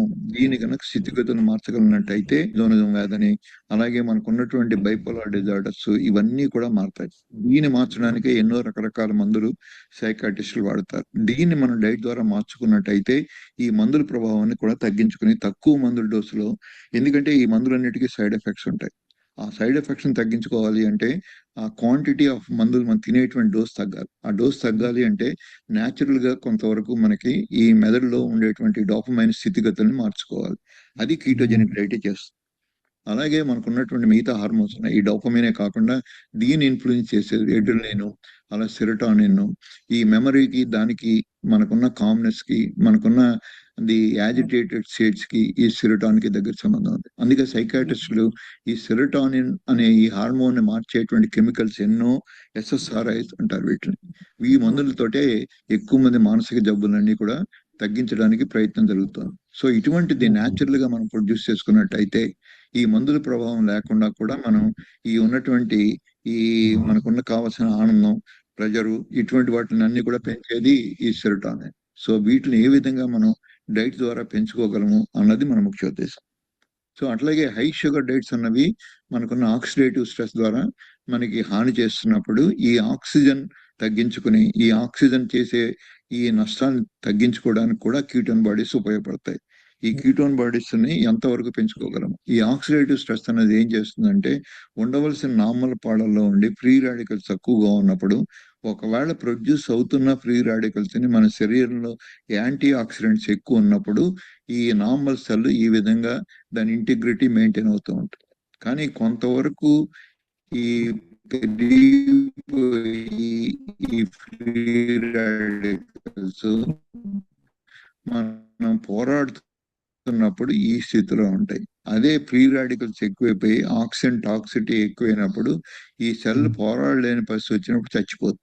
ఇది పూర్తిగా చచ్చిపోయినా పర్వాలేదు, ఎందుకంటే ఈ బాడీలో మిగతా మెకానిజం ఉన్నాయి, దీన్ని రీప్లేస్ చేసి మళ్ళీ కొత్త సెల్స్ ని ప్రొడ్యూస్ చేసుకుని, దానికి ఈ మైటోకాండ్రియా హెల్త్ ఎంత అవసరం. అలాగ మళ్ళీ నార్మల్ సెల్ గా తయారు చేసుకోలేవు. కానీ ఈ త్రిశంకు స్వర్గంలో ఉండి పూర్తిగా చచ్చిపోకుండాను, పూర్తిగా నార్మల్ కాకుండాను కొన్ని ఫ్రీ రాడికల్స్ ప్రొడ్యూస్ అయ్యి కొంత డ్యామేజ్ జరిగి ఇది ఇటువంటి సెల్స్ ఎక్కువ ప్రమాదం చేస్తాయి. దీన్ని అరికట్టడమే మనకున్న ముఖ్య ఉద్దేశం. పూర్తిగా చచ్చిపోయినా పర్వాలేదు, దానివల్ల అంత నష్టం రాదు. కానీ ఇలా చావి చచ్చి బతకడం మధ్యస్థితిలో ఉన్నప్పుడు, ఈ త్రిశంకు స్వర్గంలో ఉన్నప్పుడు ఈ సెల్స్ ఇవి ఎక్కువ ప్రమాదం చేస్తాయి. అట్లాగే బ్రెయిన్ లో కూడా అన్ని మొత్తం సెల్స్ అన్ని చచ్చిపోతే మనకి పూర్తిగా మతిమరిపోవచ్చు, లేకపోతే అసలు ఏ పనులు చేయలేక చచ్చిపోతాం. దానివల్ల పెద్ద ప్రాబ్లమ్స్ ఉండవు. కానీ ఇరిటేషన్ చేయడం వల్ల, ఈ ఆక్సిడేటివ్ స్ట్రెస్ వల్ల ఎన్నో సైకాట్రిక్ డిజార్డర్స్ ఉంటాయి. దానివల్లే మన బిహేవియర్స్ అంటే ఊహించినంత అబ్నార్మల్ బిహేవియర్ రావడం, దీనికి అంతటికీ కారణం ఈ ఆక్సిడేటివ్ స్ట్రెస్. దీన్ని తగ్గించడమే మన ముఖ్య ఉద్దేశం. ఈ ఎన్నో మందులు ఇచ్చి దీన్ని తగ్గించుకుని ఈ ఆక్సిడేటివ్ స్ట్రెస్ తీసుకున్నప్పుడు హెల్తీ స్టేట్ అనేది వస్తుంది. ఈ ఆక్సిడేటివ్ స్ట్రెస్ ని మనం మందుల ద్వారా తగ్గించుకుంటామా, సైడ్ ఎఫెక్ట్స్ లేకుండా, లేక ఆహార విధానంతో కూడా చేసి ఈ మందుల ప్రభావాన్ని అంత ఎక్కువ లేకుండా మన ఆహారంలో చేసిన మార్పుల వల్ల కూడా ఈ మానసిక వ్యాధులను అదుపులో ఉంచుకునే అవకాశం ఉంది. ఆ ఆక్సిడేటివ్ స్ట్రెస్ ఎంత తగ్గితే, ముఖ్యంగా మన శరీరంలో ఈ కీటోన్ మెటబాలిజం అవి వాడుకున్నప్పుడు ఎన్ఏడి ప్లస్ ఎన్ఏడిహెచ్ ఈ కెమికల్స్ ఇవన్నీ కూడా బయోకెమిస్ట్రీ వాళ్ళకి ఎక్కువ తెలుస్తాయి. ఈ వీటి యొక్క సహకారంతో ఈ ఆక్సిడేటివ్ స్ట్రెస్ ని తగ్గించుకోవచ్చు. అలాగే మైటోకాండ్రియా ఫంక్షన్ ని పెంచుకోవచ్చు. సో ఇటువంటి మాలిక్యూల్స్ ఏ పరిస్థితుల్లో వీటిని పెంచుకోగలము, అలాగే వీటిలో ఈ మార్పులను తీసుకొచ్చేటువంటి మందులు కూడా ఉన్నాయి. ఇప్పుడు ఈ మందులు వాడుకుని కూడా మనం చాలా మంది ఈ ఏజింగ్ వల్ల వచ్చేటువంటి ఆపి అరికట్టి మన యంగ్ ఏజ్ లో ఎలా ఉన్నామో అటువంటి పరిస్థితులు మళ్ళీ వెనక్కి తీసుకెళ్లేటువంటి మాలిక్యూల్స్ ఇవి. కొద్దిగా రీసెర్చ్ మాలిక్యూల్స్ అందుబాటులో అందరికీ లేవు. తర్వాత వీటిలో కూడా పూర్తిగా ఇంకా అండర్స్టాండింగ్ రాలేదు. ఇటువంటి కొద్ది డేవిడ్ సింక్లేర్ లాంటి వాళ్ళు దీన్ని ఎక్కువ రీసెర్చ్ చేసి ఈ మాలిక్యూల్స్ వాడుకోవడం వల్ల మనకు వచ్చేటువంటి ఏజ్ వల్ల వచ్చేటువంటి ఎన్నో అనర్థాలని మనం రక్షించుకోగలుగుతున్నాం. ఈ మార్పులన్నీ కూడా మనం ఈ డైట్ మార్చడం వల్ల ఈ సైడ్ ఎఫెక్ట్స్ లేకుండా కూడా మనం వీటిని మార్చుకోవచ్చు. అట్లాగే ముఖ్యంగా ఈ ఆక్సిడేటివ్ స్ట్రెస్ అన్నది మన శరీరంలో ఎన్ఎఫ్ కఫ్ బి అని అంటారు దీన్ని. ఇది ఈ పాత్వే ద్వారా మనకి ఎక్కువ డ్యామేజ్ జరుగుతుంది. ఈ డ్యామేజ్ ఫ్రీ రాడికల్స్ ద్వారా ఎక్కువ జరుగుతుంది. వీటిని మనం బ్లడ్ లో ఎంత ఉన్నాయి అని తెలుసుకునే అవకాశం ఉంది. సో వీటిని బట్టి, అలాగే beta hydroxy butyric acid BHB ఇవి వీటిని ఈ పాత్వేని అబ్స్ట్రక్షన్ చేసి మనకి డ్యామేజ్ జరగకుండా ఉపయోగపడేది ఈ కీటోన్ బాడీస్. ఈ కీటోన్ బాడీస్ కూడా మన శరీరంలో ఎంత ఉన్నాయి ఏమిటి అని తెలుసుకోవచ్చు. వీటి యొక్క ఈ రెండిట్ల పాత్వేలు తెలుసుకున్నప్పుడు మనం దీంట్లో ఈ బీటా హైడ్రాక్సీ బ్యూటరేట్ పెంచుకున్నట్టయితే మనం ఈ డ్యామేజ్ జరిగేది అందరినీ తగ్గించుకోవచ్చు.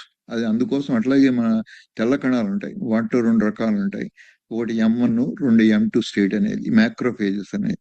వీటిలో ప్రో ఇన్ఫ్లమేటరీ అంటే ఇన్ఫ్లమేషన్ పెంచేటువంటి M1 స్టేట్ నుంచి వీటిని మనం రక్షించేటువంటి M2 స్టేజ్కి తీసుకురావడానికి, వీటి గురించి అంత ఎక్కువ తెలియకపోయినా పర్వాలేదు, మనకున్న తెల్ల కణాలని మనం పూర్తిగా మార్చుకునే అవకాశం ఈ బీటా హైడ్రాక్సీ బ్యూటరేట్ ద్వారా ఈ తెల్ల కణాలను కూడా మనం ఫేవరబుల్ గా మార్చుకునే అవకాశం ఉంటుంది. లేకపోతే ఇవే తెల్ల కణాలు ఈ M1 స్టేజ్ లో ఉన్నప్పుడు ఇవి ఎక్కువ హాని చేస్తాయి.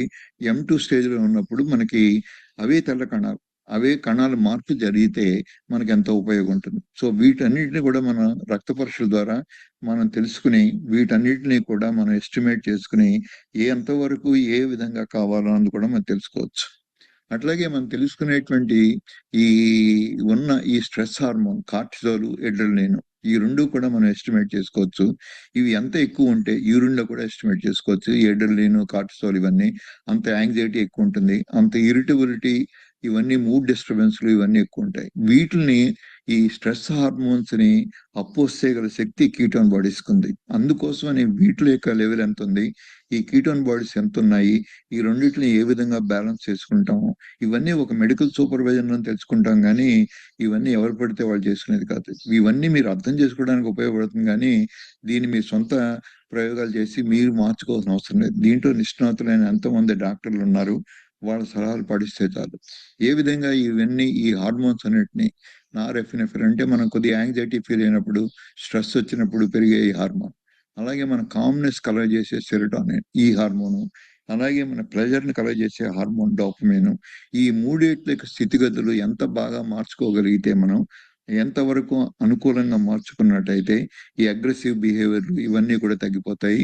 అలాగే మనకి ప్రజెంట్ సిచ్యువేషన్, ప్రజెంట్ మూడు, ఈ మానసిక వ్యాధుల్లో ఎంతో ఇరిటబిలిటీ అవన్నీ కలగజేసే ఈ అడ్రినలిన్, స్ట్రెస్ హార్మోన్స్ తగ్గి ఈ డోపమైన్ పెంచుకుని ఈ సెరోటోనిన్ పెంచుకోవడం వల్ల మనం ఎన్నో స్థితిగతుల్ని మళ్ళీ వెనక్కి తీసుకురావచ్చు. అలాగే ఈ డిప్రెషను, ఈ యాంగ్జైటీ ఇవన్నీ తగ్గడానికి BDNF అని ఒక ఫ్యాక్టర్ ఉంటుంది. దీన్ని బ్రెయిన్ డిరైవ్డ్ న్యూరోట్రోఫిక్ ఫ్యాక్టర్ అంటారు. దీన్ని పెంచాలన్నా కానీ మీ కీటోన్ బాడీస్ ఉపయోగపడతాయి. అలాగే ఎంత ఎక్సర్సైజ్ చేస్తే మనం ఈ BDNF అనేది పెరుగుతుంది. ఇది ఎంత ఎక్కువ ఉండి ఇది ఉన్నట్టయితే డ్యామేజ్ అయినటువంటి కణజాలం కూడా మెదడులో మళ్ళీ రీజనరేట్ అయ్యే అవకాశం కూడా ఉంటుంది. ఇది ముఖ్యమైనది BDNF. ఇది ఎక్సర్సైజ్ చేయడం వల్ల ఎంతో పెరుగుతుంది అన్నది. అలాగే కీటోన్ డైట్ చేయడం వల్ల పెరుగుతుంది, దీని స్థితిగతులన్నీ మారుతాయి అని ఎన్నో రీసెర్చ్ పేపర్లు ఇవన్నీ కూడా ప్రొడ్యూస్ అయ్యాయి. వీటి ఆధారంగా మనం చూసినట్టయితే మనకున్నటువంటి మన బ్రెయిన్ ని సెల్స్ ని హాని చేస్తుంది మైటోకాండ్రియల్ డిస్ఫంక్షన్, ఇప్పటిదాకా మాట్లాడుకున్నాం.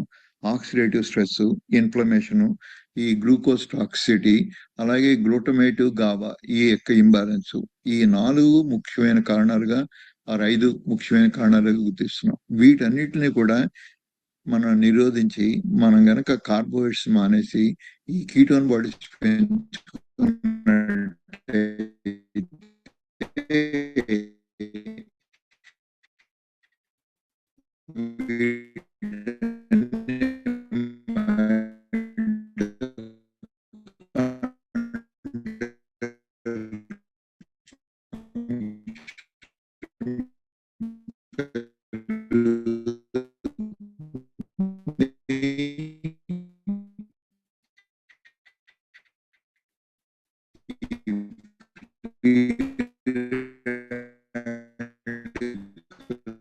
తగ్గుతాయి. అలాగే ఇన్ఫ్లమేషన్ తగ్గుతుంది. అలాగే బ్రెయిన్ ఎనర్జీ కావాల్సిన షుగరే కాకుండా కీటోన్ బాడీ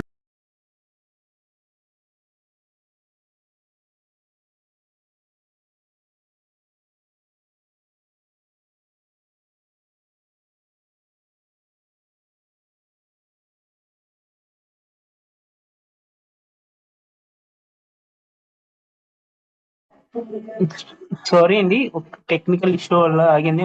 రీస్టోర్ చేస్తున్నారు. 1 minute అండి.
గ్లూకోజ్ టాక్సిసిటీ, అలాగే గ్లూటమేట్, గాబా ఈ యొక్క ఇంబ్యాలెన్స్, ఈ 4 ముఖ్యమైన కారణాలుగా 5 ముఖ్యమైన కారణాలుగా గుర్తిస్తున్నాం. వీటన్నిటిని కూడా మనం నిరోధించి మనం గనక కార్బోహైడ్రేట్స్ మానేసి ఈ కీటోన్ బాడీస్ పెంచుకున్నట్టయితే వీటన్ని మైటోకాండ్రియల్ ఫంక్షన్ పెరుగుతుంది, ఈ ఫ్రీ రాడికల్స్ తగ్గుతాయి, అలాగే ఇన్ఫ్లమేషన్ తగ్గుతుంది, అలాగే బ్రెయిన్ ఎనర్జీ కావాల్సిన షుగరే కాకుండా కీటోన్ బాడీస్ వల్ల ఆల్టర్నేట్ ఎనర్జీ వస్తుంది, అలాగే ఈ గాబాను పెంచుతుంది, ఈ గ్లూటమేట్ తగ్గిస్తుంది.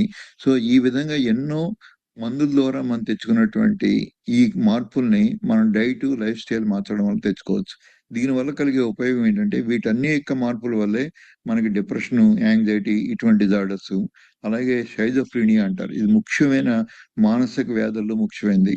అలాగే షైజోఫ్రీనియా లాంటి జబ్బులు ఎన్నో ఉన్నాయి, డిజార్డర్స్.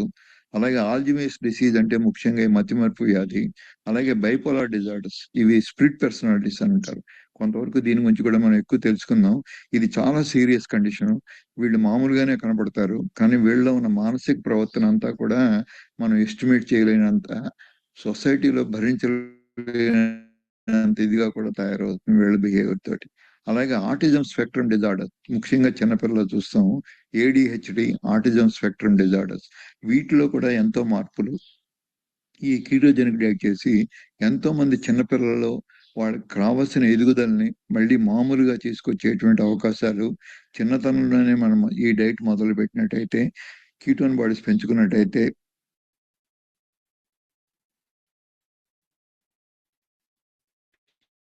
ఈ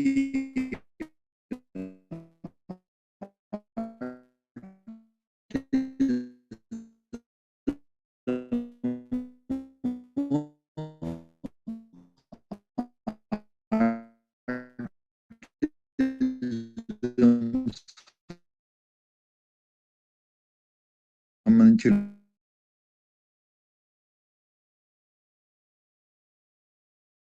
డిజార్డర్స్, ఏడిహెచ్డి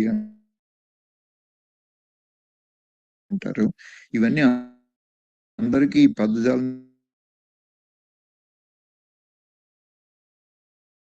తెలియపోయినా దీంతో సఫర్ అవుతున్న ఫ్యామిలీస్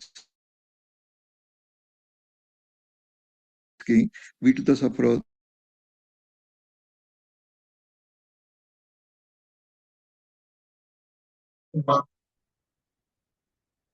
ప్రతి ఏంటి వెరైటీ అందులో ఏమైనా నెంబర్ ఏమైనా ఉందా?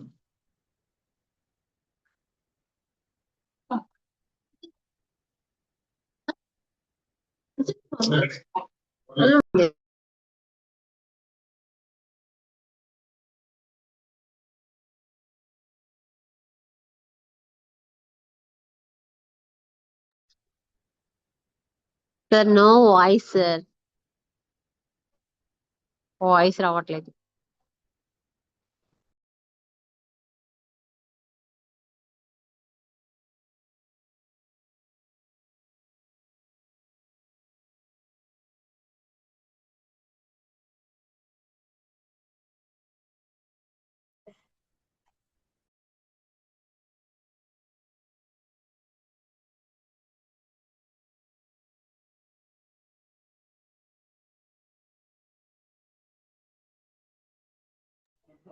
క్షమించాలండి, ఒక టెక్నికల్ ఇష్యూ సారీ రిపీట్ అవుతుంది. ఫిక్స్ చేయడానికి ట్రై చేస్తున్నారు, కొంత ఓపిక పట్టండి.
అని వాళ్ళకి కావలసిన ప్రొటెక్షన్ మనం ఇస్తూ దానికి కావలసిన ఫైబర్ తింటూ దానికి కావలసినటువంటి ఎన్నో మిగతా సదుపాయాలు కల్పించినప్పుడు ఈ సెరటోనిన్ అనే హార్మోన్ ప్రొడ్యూస్ అయ్యి మనకు మానసిక దుర్బలాలన్నింటినీ తగ్గించి మంచి ఆనందకరమైన స్థితిని కలుగజేస్తాయి. దీనే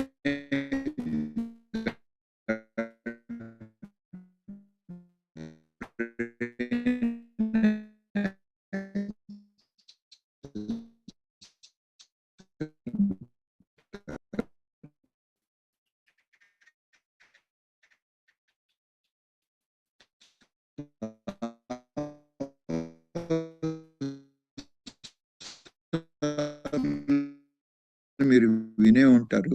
ది సెకండ్ బ్రెయిన్ నాకు బుర్రకు తట్టింది కాదు, నాకు ఈ మారుస్తాయి, ముఖ్యంగా సెరటోనిన్ అనే హార్మోన్ ద్వారా.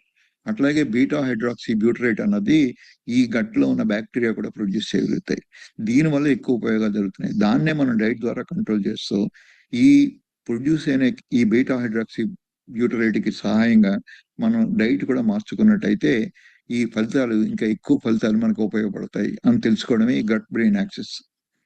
వీటిలో దీనికోసం సంబంధించింది ఏంటి అంటే, ఇది ఎంత మంచి గట్ బ్యాక్టీరియా ఉంటే మనకి ఈ autism spectrum disorders, anxiety, stress, schizophrenia, depression ఇటువంటి వ్యాధులన్నిటినీ కూడా మనం కంట్రోల్ చేసుకోగలుగుతాం. సో ఆ విధంగా మనం తెలిసినా తెలియకపోయినా మంచి ఆహారం తీసుకుని ఈ గట్లో ఉన్న బ్యాక్టీరియా మామూలు అయిపోతే మనకున్న మానసిక వ్యాధులు కూడా తగ్గుతాయి. Even multiple sclerosis, Alzheimer's disease, ischaemic and haemorrhagic stroke, brain tumours, Parkinsonism ఇలా ఎన్నో రకరకాల జబ్బులన్నిటికీ కూడా ఇది ఉపయోగపడుతుంది. వీటిని అందుకోసమని ఈ గట్ బ్యాక్టీరియా గురించి అంతా తెలుసుకుని ఈ గట్ బ్యాక్టీరియాని రక్షించుకునేటువంటి ఆహారాలు తీసుకుని దీనికి కార్బోహైడ్రేట్స్ డిస్ట్రాయ్ చేస్తాయి, ఫ్రక్టోజ్ డిస్ట్రాయ్ చేస్తాయి, వీటి యొక్క పనితనాన్ని తగ్గించేస్తాయి. అందుకోసం కార్బోహైడ్రేట్స్, ఫ్రక్టోజు, ఈ గ్యాలక్టోజు ఇటువంటివన్నీ కూడా తగ్గించుకుని మనం ఫ్యాట్స్, అమైనో యాసిడ్స్ పెంచుకున్నప్పుడు వీటి యొక్క ఆరోగ్యం పెరుగుతుంది. వీటి ఆరోగ్యం పెరిగినప్పుడు మన ఆరోగ్యం కూడా బాగుపడుతుంది. సో దీన్నే గట్ బ్రెయిన్ యాక్సిస్ అంటారు. ఈ మైక్రోబయోమే చాలా ఉన్నటువంటి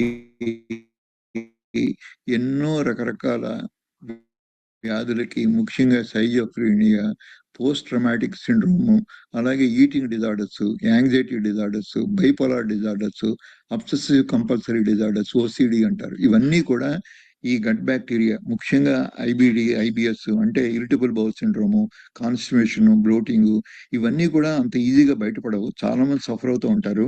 కానీ ఇవన్నీ జబ్బులను కూడా గుర్తించరు. ఏదో ఇది పడలేదు, అది పడలేదు అనుకుంటాం. కానీ దీనికోసమని ఎవరు కూడా టెస్టులు చేయించుకుని దీనికి డాక్టర్ని సంప్రదించి దీన్ని తగ్గించుకుందామనే ప్రయత్నాలు చాలా తక్కువ మంది చేస్తారు. అందుకోసమని ఈ మూల కారణం ఈ బ్యాక్టీరియా వల్ల కూడా మనకు వచ్చేటువంటి ఒబేసిటీ ఇవన్నీ కూడా ఈ గట్ బ్యాక్టీరియా మారడం వల్ల ఈవెన్ స్థూలకాయం, వెయిట్ మేనేజ్మెంట్ కూడా మారిపోతుంది. సో అలాగే లివర్లో జరిగేటువంటి ఫ్యాటీ లివరు, దానివల్ల వచ్చే ఎన్నో నష్టాలు ఇవన్నిటిని కూడా ఈ మైక్రోబయాన్ని మార్చుకోవడం వల్ల, ముఖ్యంగా ఇది మనం తీసుకునే ఆహారం వల్ల ఈ మైక్రోబయం మారుతుంది. దీన్ని ఆల్ఫా డైవర్సిటీ అంటారు. ఇవి ఎంత స్పెక్ట్రమ్ ఎక్కువ ఉండి ఎక్కువ రకరకాల స్పీషీస్ అన్ని మనం ఈ శరీరంలో ఉంచుకోగలిగితే వీటి వల్ల ఫలితాలు ఎక్కువ అని ఈ మధ్య కాలంలో జరుగుతున్న ఎంతో ఎక్సర్సైజ్ అంతా ఇవన్నీ వీటి మీద చేస్తూ ఎంతో రీసెర్చ్ దీని ముందుకు తీసుకెళ్తాం. అలాగే గట్ బయోమ్ అన్నది ఇది హై ఫ్యాట్ డైట్ తీసుకున్నప్పుడు, అంటే హెల్దీ ఫ్యాట్ తీసుకోవాలి. హై అంటే మరీ అవసరాన్ని మించి తీసుకోక్కర్లేదు. ఎంత అవసరమో అంత ఫ్యాట్ డైట్ తీసుకుని ముఖ్యంగా కార్బోహైడ్రేట్స్ మానేసి ఫ్రక్టోజ్ మానేసినట్టయితే ఈ గట్ బయోమ్ అనేది ఎక్కువ మామూలు స్థితికి వస్తుంది. అదే యాంటీబయాటిక్స్ అన్నవి వీటిని ప్రమాదం చేస్తాయి. ఒక్క యాంటీబయాటిక్స్ ఒక కోర్స్ వాడితే దీన్ని మళ్ళీ మామూలు గట్ బయోమ్ తయారవడానికి 3 నెలలు పడుతుంది. అంచేది ఈ యాంటీబయాటిక్స్ అన్నవి మానేసి వాడడం, అవసరమైతే తప్పదు వాడాలి, కానీ జాగ్రత్తగా వాడుకుని దీని సప్లిమెంట్స్, దీనికి ముఖ్యంగా పులిసిపోయిన పదార్థాలు అంటే మన పెరుగు, మనకున్నటువంటి ఈ పచ్చళ్ళు ఇటువంటివన్నీ కూడా కొంత తిన్నప్పుడు తొందరగా దీన్నే ప్రోబయాటిక్స్ అంటారు. ప్రీబయాటిక్స్, ప్రోబయాటిక్స్ అటువంటివి తిన్నప్పుడు మళ్ళీ గట్ బ్యాక్టీరియా మామూలుగా అవుతుంది. సో యాంటీబయాటిక్స్ లాంటివి వాడుతున్నప్పుడు ఈ ప్రోబయాటిక్స్ తో కలిపి తిన్నప్పుడు కొంత ప్రమాదాలు తగ్గుతాయి. ఆ విధంగా మన ఈ డ్యామేజ్ జరిగేటువంటి ఈ బ్రెయిన్ కి జరిగే డ్యామేజ్ తగ్గించుకోవచ్చు. సో అట్లాగే ఎనర్జీ లెవెల్స్ అన్ని ఎక్కువ ఉండి మన ఇమ్యూనిటీ లెవెల్స్ పెరిగినప్పుడు మన జబ్బుల నుంచి కూడా తొందరగా బయటపడవచ్చు. సో ఆ విధంగా కూడా ఇది ఉపయోగపడతాయి.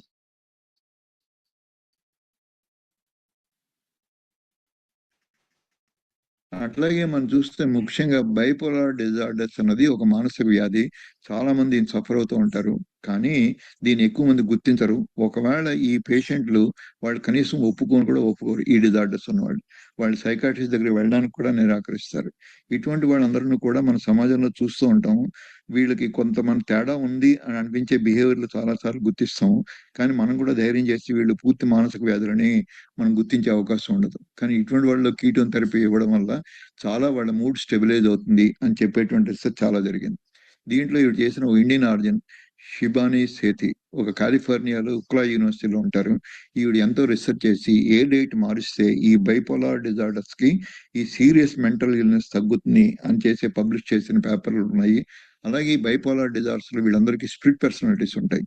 కాసేపు వీళ్ళు బాగుంటారు, కాసేపు మ్యానియక్ డిప్రెషన్ ఉంటుంది, తర్వాత డిప్రెసివ్ స్టేట్. ఈ రెండు స్టేట్లోనూ ఆపోజిట్ బిహేవియర్ ఉంటుంది. టోటల్ గా ఆపోజిట్ బిహేవియర్. నిన్నటిదాకా బాగున్నాయన ఈ రోజున మనం పూర్తిగా అర్థం చేసుకోలేనందుకు అంత ఇదిగా వాళ్ళకున్న ఫీలింగ్స్, నిన్న చేసిన అబ్నార్మల్ బిహేవియర్ కూడా వాళ్ళ గిల్ట్ ఫీలింగ్ డెవలప్ అయ్యి సడన్ గా వాళ్ళంతా పూర్తిగా వాళ్ళ పర్సనాలిటీ అంతా కూడా ఆపోజిట్ గా ఉంటుంది.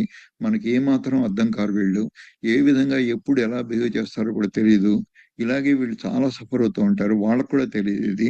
వీళ్ళలోనే ఎక్కువ మంది సూసైడ్ చేసుకునే టెండెన్సీస్, అలాగే నిద్ర లేకపోవడము, హైపర్ యాక్టివ్ గా ఉండడం, అప్పుడు చాలా ఉత్సాహంగా పనిచేయడం, హై ఇంటెలిజెంట్ గా బిహేవ్ చేయడం, అలాగే డిప్రెషన్ స్టేజ్ లో ఉన్నప్పుడు మొత్తం అంతా నీరు గారిపోవడము, ఈ విధమైన స్థితిగతులు ఎన్నో మనం బయటపడుతూ ఉంటాయి. వీటి మీద బేస్ అయ్యే మనకి కొన్ని సినిమాలు కూడా తీశారు. 3 అన్న ఈ సినిమా ఈ పూర్తిగా 3 వయసుల్లోనూ, అంటే చిన్నతనంలోను, మధ్య వయసులోను, పెద్దతనంలో వీళ్ళకున్న బైపోలార్ డిజార్డర్స్, దానికి ఉన్నటువంటి ఏ విధమైన రిపర్కషన్స్ ఉంటాయి వాళ్ళ పర్సనల్ జీవితంలో అని డిపిక్ట్ చేసేటువంటి ఒక మంచి మూవీ. ఇది ఎవరన్నా ఇంతకుముందు చూడకపోతే ఒకసారి చూసి ప్రయత్నం చేయండి. దీన్ని చేస్తే బైపోలార్ డిజార్డర్స్, ఈ మ్యానియక్ డిప్రెషన్, ఇవన్నీ కూడా తెలిసేకునే పూర్తిగా సైంటిఫిక్ తో చేసిన సినిమా ఇది. కానీ మిగతా సినిమాలు చాలా వచ్చాయి. వాటిలో అంత సైంటిఫిక్ క్లోజ్నెస్ లేదు. అటువంటి ఇంకో సినిమా అపరిచితుడు. ఇది ఒక ప్రత్యేకమైన సైకాట్రిక్ డిజార్డర్ గా ఇవి గుర్తించలేము. కానీ ఈ కొన్ని ఈ సిమ్టమ్స్ అన్నిటిని ఎగ్జాగరేట్ చేసి ఒక రకమైన జబ్బుతో సంబంధం లేకపోయినా ప్రజలకి మామూలుగా అర్థవడం కోసమని ఇవన్నీ కూడా మానసిక వ్యాధి వల్ల ఇటువంటి బిహేవియర్ కూడా వస్తాయి అని చెప్పేటువంటి స్ప్లిట్ పర్సనాలిటీస్, అసలు టోటల్లీ ఆపోజిట్ పర్సనాలిటీస్. దీనికి ఈయనకి ఏమీ సంబంధం ఉండదు. ఇటువంటి బైపోలార్ డిజార్డర్స్ లో చాలా సార్లు చూస్తూ ఉంటాం. దీని ఎగ్జాగరేట్ చూపించారు కొద్దిగా. మామూలుగా ఇంత ఇదిగా ఉండదు అందరిలోనూ, అందుకోసం గుర్తించలేము. ప్రజలు మామూలు వాళ్ళు కూడా ఈ జబ్బును అర్థం చేసుకోవడం కోసమని చాలా సిమ్టమ్స్, సైన్స్ ఎగ్జాగరేట్ చేసిన సినిమా ఇది. But still we can have a feel about that, understanding చేసుకోవచ్చు. అట్లాగే మేము ఈ 2 పర్సనాలిటీస్ మేకప్ దగ్గర నుంచి వాళ్ళు మార్చి మనం ప్రజల్ని ఈజీగా గుర్తుపట్టేట్టుగా చేయడం కోసం తీసిన సినిమా ఇది. అట్లాగే మనం ఈ సైజోఫ్రీనియా సిమ్టమ్స్, ఇది పిచ్చితనం అన్నది మనం నేర్స్తాము. చాలాసార్లు మీరు చూసే ఉంటారు. వీళ్ళని గృహ నిర్బంధం చేసేసి ఓ చైన్లు వేసి కట్టేసి, ఈవెన్ సైకాట్రీ హాస్పిటల్లో కూడా మోస్ట్ డిఫికల్ట్ టు మేనేజ్ వీళ్ళందరినీ. వాళ్ళ అగ్రెసివ్ బిహేవియరు, అన్కంట్రోల్డ్ బిహేవియరు, వాళ్ళందరినీ కూడా మనం ఏమీ చేయలేక ఫిజికల్ గా రిస్ట్రైన్ చేసి ఆఖరికి వీళ్ళకి బ్యాండ్స్ వేసి కట్టి ఈ సంకెళ్ళు వేసి బెడ్లకు కట్టేసే పరిస్థితి కూడా వస్తుంది. ఇది ఎంత ఇల్లీగల్ అయినా కానీ కొన్ని ఈవెన్ సైకాట్రీ హాస్పిటల్లో కూడా మీరు ఇటువంటి దృశ్యాలు చూసే అవకాశం ఉంటుంది. చాలా మంది ఫ్యామిలీలో వీటిని భరించలేక రూమ్ లో పెట్టి తలుపేసేయడం, లేకపోతే సంకెళ్ళలాగా ఆ బెడ్ కట్టేసి వాళ్ళు మిగతా ఇంట్లో వాళ్ళకి హాని చేయకుండా ఉంచడం, ఇవన్నీ కూడా సోషల్ విత్డ్రాల్. వాళ్ళంతా వాళ్ళే వెనక్కి వెళ్ళిపోతారు. కొంతమంది అగ్రెసివ్ బిహేవియర్ లో మిగతా ఫ్యామిలీ మెంబర్స్ కూడా హాని చేసే అవసరం ఉంటుంది. దాన్ని కూడా మనం ఈ జబ్బుని తగ్గించుకోవచ్చు ఈ డైట్ వల్ల, దీనివల్ల. ముఖ్యంగా ఇటువంటి సమయంలో పాజిటివ్ సిమ్టమ్స్, హెల్యూసినేషన్స్ అని అంటారు. అటువంటి వాటి వల్ల వీళ్ళ బిహేవియర్ అగ్రెసివ్గా జరుగుతుంది. అలాగే నెగిటివ్ సిమ్టమ్స్, వీళ్ళు డిప్రెస్ అయిపోతారు, విత్డ్రా అయిపోతారు. ఇవన్నీ కూడా ఎక్స్ట్రీమ్ డిగ్రీస్ లో ఉంటాయి. ఇవన్నీ ఎందుకు వాళ్ళు అలా బిహేవ్ చేస్తున్నారు అని కూడా మనకు తెలియదు. పర్టికులర్లీ హెల్యూసినేషన్ స్టేజ్ లో ఉన్నప్పుడు వాళ్ళంతా వీటిని కంట్రోల్ చేసుకోలేరు. ఈ ముఖ్యంగా ఈ నార్కోటిక్ డ్రగ్స్ తీసుకున్నప్పుడు, ఈ నికోటిన్, మార్జువానా, ఇటువంటి డ్రగ్స్ వాడినప్పుడు ఎటువంటి హెల్యూసినేషన్స్ వస్తాయో అవన్నీ కూడా ఈ సిమ్టమ్స్ వీళ్ళలో వస్తాయి. ఇవన్నీ అలాగే డెల్యూజన్స్, మిగతా పక్క వాళ్ళు నన్ను హాని చేస్తున్నారనో, వాళ్ళు చంపేస్తున్నారనో, లేకపోతే మీకున్నటువంటి ఆస్తులన్నీ వాళ్ళు లాగేసుకుంటున్నారనో, ఇలా ఎన్నో రకరకాల ఊహించుకునే ఊహాజనితమైన సిమ్టమ్స్ తోటి సఫర్ అవుతూ ఉంటారు. వీటికి స్ట్రాంగ్ రీజన్స్ కానీ, స్ట్రాంగ్ రీజన్ వాళ్ళు మిగతా వాళ్ళని కన్విన్స్ చేసే రీజన్స్ ఏమీ కనపడవు. వీళ్ళకున్న అనుమానం ఒకటే వీళ్ళని బాధిస్తూ ఉంటుంది. అట్లాగే వీళ్ళలో ఉన్నటువంటి సోషల్ క్యూస్, మెమరీ ఇష్యూస్ ఇవన్నీ వచ్చి టోటల్గా విత్డ్రా అయిపోతారు కూడా సమాజం నుంచి వాళ్ళు. సో ఈ రెండు కూడా ఎక్స్ట్రీమ్లు లేకుండా మనకు ఈ చాలా మంది వీటిలో ఈ కంపల్సివ్ ఈటింగ్ డిజార్డర్స్ లో కూడా వెళ్ళిపోతారు. అంటే వాళ్ళు తెలియకుండానే వాళ్ళు ఎక్కువ తినేయడం, లేకపోతే అసలు మొత్తం మానేసేసి డిప్రెషన్లోకి వెళ్ళిపోవడము, ఈ రకరకాలైన ఎన్నో విధంగా ఎక్స్ప్రెస్ అవుతుంది ఈ షైజోఫ్రీనియా అన్నది. వీటన్నిటిని మనం అంతా అర్థం చేసుకుని, చిన్నపిల్లలు అయితే ఇంకా వేరుగా ఉంటుంది, పెద్దవాళ్ళు వేరుగా ఉంటుంది. సడన్ గా వాళ్ళు ఇవి నాయిస్లు వినడం, దానివల్ల ఎక్కువ డిస్టర్బ్ అవ్వడం, ముడుచుకుపోయి పడుకోవడం, బయట ప్రజలను చూస్తేనే భయపడిపోవడం, ఇలాగ బిజారీ బిహేవియర్, ఇవన్నీ కూడా డిజార్గనైజ్ థింకింగ్, ఒక కన్స్ట్రక్టివ్ వర్క్ గా, ఒక ప్రొడక్టివ్ వర్క్ గాని ఏమీ చేయలేరు వీళ్ళందరూ.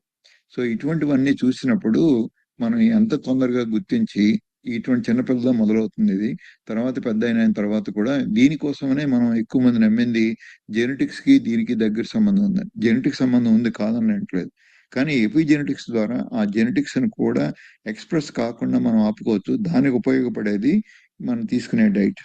సో ఈ విధంగా కొంతమంది ఆర్టిస్టులు వాళ్ళకున్న మానసిక స్థితిని మామూలుగా ఉన్నప్పుడు వాళ్ళు డిపిక్ట్ చేసిన ఫోటోలు ఎంత ఘోరంగా ఉంటుంది, వాళ్ళకు ఉండే ఎల్యూసినేషన్స్ ఏ విధంగా ఉంటాయి, వాళ్ళు చచ్చిపోతున్నాము అనేటువంటి ఫీలింగ్ ఎలా కలుగుతుంది, అప్పుడు వాళ్ళకున్న యాంగ్జైటీ, వాళ్ళకున్న డిప్రెషన్, వాళ్ళు చేసే బిహేవియర్, వాళ్ళు పీక పిసికేస్తున్నట్టు, వాళ్ళని ఎవరు గుర్తిస్తున్నట్టు, ఇలా ఎన్నో రకరకాల వాళ్ళని పీకేసుకోవడం, రక్కేసుకోవడం, వీలుంటే పక్క వాళ్ళని కూడా రక్కేయడం, ఇటువంటివన్నీ అబ్నార్మల్ బిహేవియర్స్ అన్ని కూడా ఇలా డయాగ్రమాటిక్ గా కూడా చాలా మంది పేషెంట్లు మామూలు స్థితిలో వచ్చినప్పుడు వాళ్ళకి కలిగిన ఈ ఊహలన్నీ కూడా పిక్చరైజ్ చేసి కూడా చాలా మంది చూపించగలిగారు.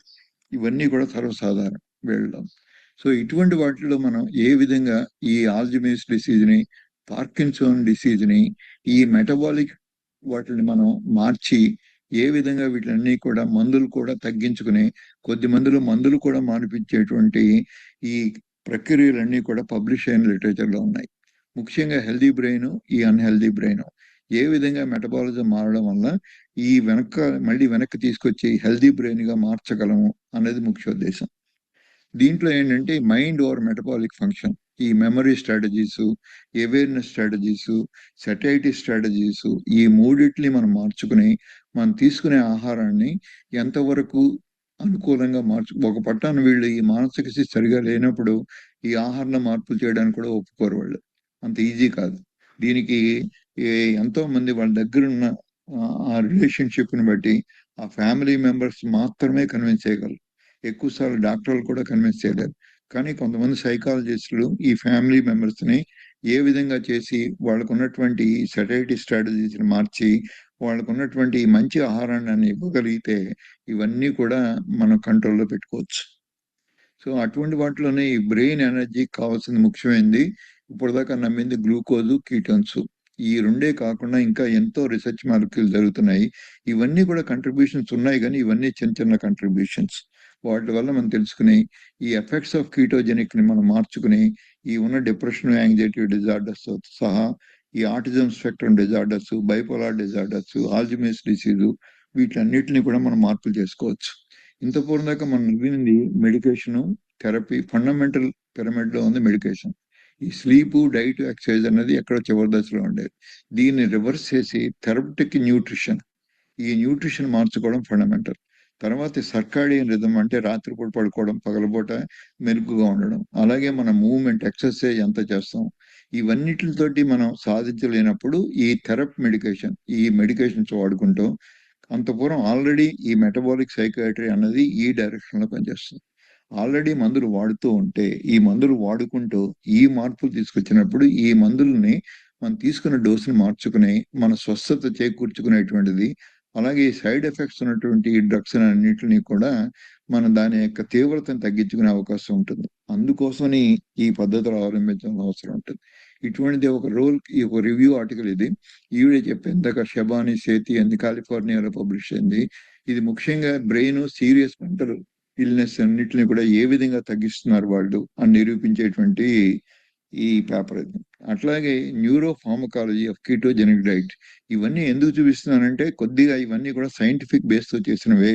ఇవన్నీ ఏదో మనకి అప్పుడప్పుడు వాళ్ళు చాలా మంది ఇవేమి తెలియకుండా చాలా మంది యూట్యూబ్ లో మాట్లాడడం ఈ విధంగా చేస్తూ వీటిని పక్కదారిని పడించి దీనికి ఏం సంబంధం లేదని నమ్మే సైకాట్రిస్ట్ కి వాళ్ళకు కూడా ఈ లిటరేచర్ రివ్యూ చేసినట్టయితే వీటి మీద నమ్మకం ఎక్కువ కుదురుతుంది. తొందరగా ఎక్కువ మంది దీన్ని ఆచరించినట్టయితే ఈ మధ్య పబ్లిష్ అయింది 2024లోను 21లో పబ్లిష్ అయింది recent aspects of ketogenic diet and neurological disorders, ఒక రివ్యూ ఆర్టికల్. దీంట్లో ఏంటంటే ఎంతో మంది పబ్లిష్ చేసిన డేటాని మొత్తం అన్ని సమీకరించి ఒక చోట అప్పటిదాకా అక్యూములేట్ అయిన లిటరేచర్ దాని ఎవిడెన్స్ అంతా కూడా పబ్లిష్ చేసిన డేటా ఇది. ఈ విధంగా మనం వాటి గురించి తెలుసుకుని కీటోజెనిక్ డైట్ చేయడం వల్ల ఈ రియాక్టివ్ ఆక్సిన్ స్పీషీస్, ఈ ఆక్సిన్ తో కూడినటువంటి హార్న్ ఎలా తగ్గిస్తాం, అలాగే ఈ న్యూరోనల్ స్టెబిలిటీని పెట్టి ఈ ఎగ్జైటబిలిటీ పర్టికులర్లీ ఈ గ్లూటమేట్ అనేది ఏ విధంగా వీటిని యాంగ్జైటీ డిజార్డర్స్, ఎగ్జైటరీ డిజార్డర్స్ కలగజేసే వాటిని తగ్గించుకోవడం, అలాగే గట్ బ్యాక్టీరియాని ఇంప్రూవ్ చేసుకుని మన సెరోటాన్ని పెంచుకుని మనకున్న మానసిక స్థితిని స్టెబిలైజ్ చేయడానికి ఉపయోగపడడం, అలాగే స్లీప్ మనకున్నటువంటి స్లీప్ కరెక్షన్, స్లీప్ డిజార్డర్స్ ని మార్చుకోవడం వల్ల ఇవన్నీ కూడా రెస్టోర్ అయ్యి ఈ మల్టీ ప్రాంగ్డ్ యాక్షన్ అంటారు. అంటే ఏ ఒక్కటో చేయకుండా అన్నిటినీ వాడుకుని ఎవరికి ఏది కావాలో ఎవరికి ఎక్కువ ఉపయోగపడుతుందో అన్నది ఈ పద్ధతులన్నీ మనం చేసుకున్నప్పుడు మనకి ఎక్కువ ఉపయోగపడుతుంది. కానీ కొన్ని లిమిటేషన్స్ అయితే ఉన్నాయి. LCHF డైట్లో ఇది అందరూ చేయలేరు. ఒకటి, ఇది పూర్తిగా దీన్నే పాటించడం కష్టము. అటువంటి వాటిలో కీటోన్ బాడీస్ ఎక్కువ ఉంటే తప్ప ఈ మెంటల్ డిజార్డర్స్ తగ్గవు. ఈ కీటోన్ బాడీస్ ఎక్కువ రావాలి అంటే చాలా స్ట్రిక్ట్ గా ఉండాలి. అది అందరికీ సాధ్యపడే అవకాశం ఉండదు. అందుకోసం ఈ మధ్య కాలంలో కీటోన్ సప్లిమెంట్స్ అన్న కూడా తయారు చేసి వాళ్ళ డైట్ లో కొద్ది రిలాక్స్డ్ గా ఉన్నా, కొద్ది కార్బోహైడ్రేట్స్ తింటున్నా వాళ్ళ కీటోన్స్ ఎక్కువ డెవలప్ కానప్పుడు ఈ కీటోన్ సప్లిమెంట్స్ వాడి వాళ్ళకి కావాల్సిన కీటోన్స్, ముఖ్యంగా ఎపిలెప్సీ అనే జబ్బుకి, ఈ బైపోలార్ డిజార్డర్స్ కి కొద్దిగా ఎక్కువ కీటోన్ బాడీస్ అవసరం వస్తాయి, మెడికల్ సూపర్విజన్ కావాలి. సో అటువంటిప్పుడు ఈ కీటోన్ సప్లిమెంట్స్ కూడా ఏ విధంగా ఎలా వాడాలి అని తెలుసుకుని వాటిని కూడా వాడుకుని మోస్ట్ ఎఫెక్టివ్ గా వీటిని మార్చుకోవచ్చు. అట్లాగే primary through anti inflammatory neuro protective mechanisms, వీటన్నిటిని ఏ మనిషిలో ఏవి డిజార్డర్లు ఉన్నాయని గుర్తుపట్టడం, దాని మీద ఫోకస్ చేసి ఆ విధంగా మనం ఈ రోజు ఉన్నటువంటి ఆల్జిమేస్ డిసీజ్ ని, పార్కిన్సన్ డిసీజ్ ని ఎంతో మంది తగ్గించుకున్నారు. ఎంతో మంది మందులు వాడకం తగ్గించుకున్నారు. మళ్ళీ మామూలు జీవన స్రవంతిలో వీళ్ళు పార్టిసిపేట్ చేసుకునే అవకాశం ఈ ఆల్జిమేస్ డిసీజ్ వాళ్ళకి మళ్ళీ ఉంది.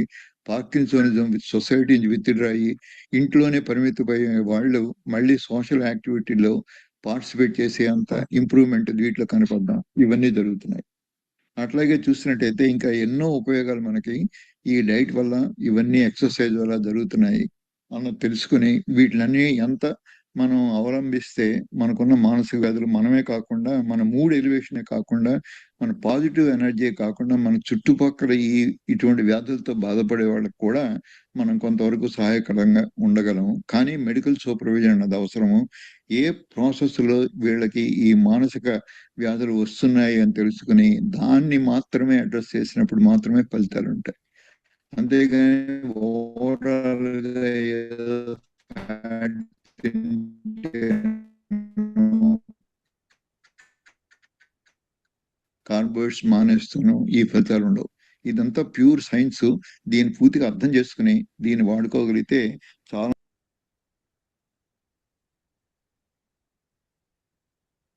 Thank you very much sir. ఎంతో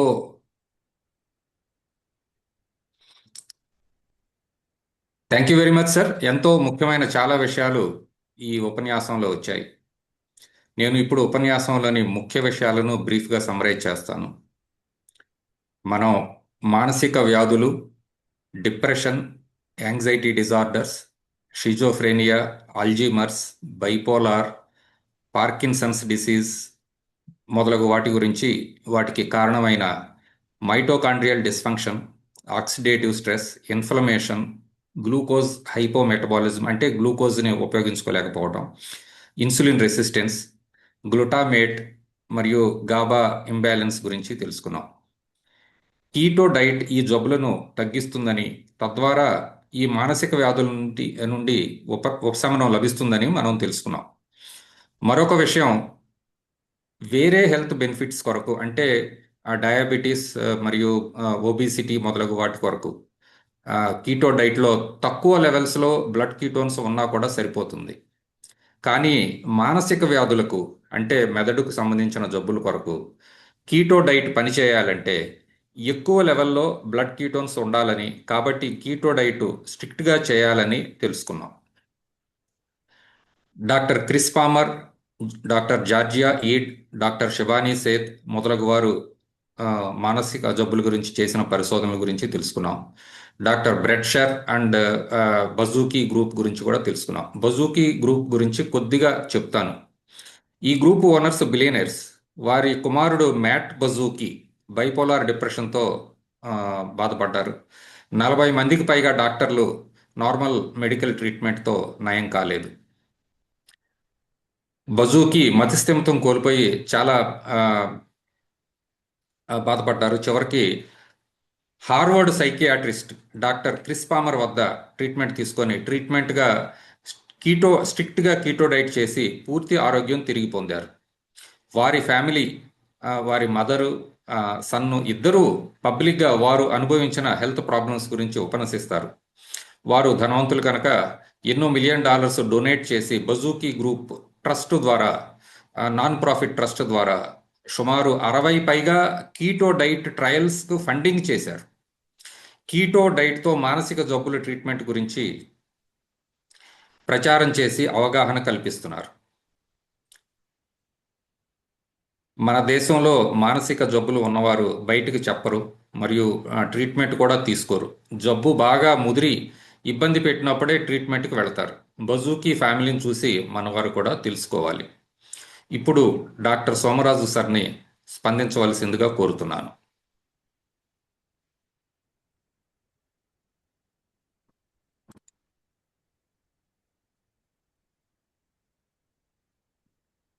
సార్, డాక్టర్ సోమరాజు గారు లైన్లో ఉన్నారా సార్?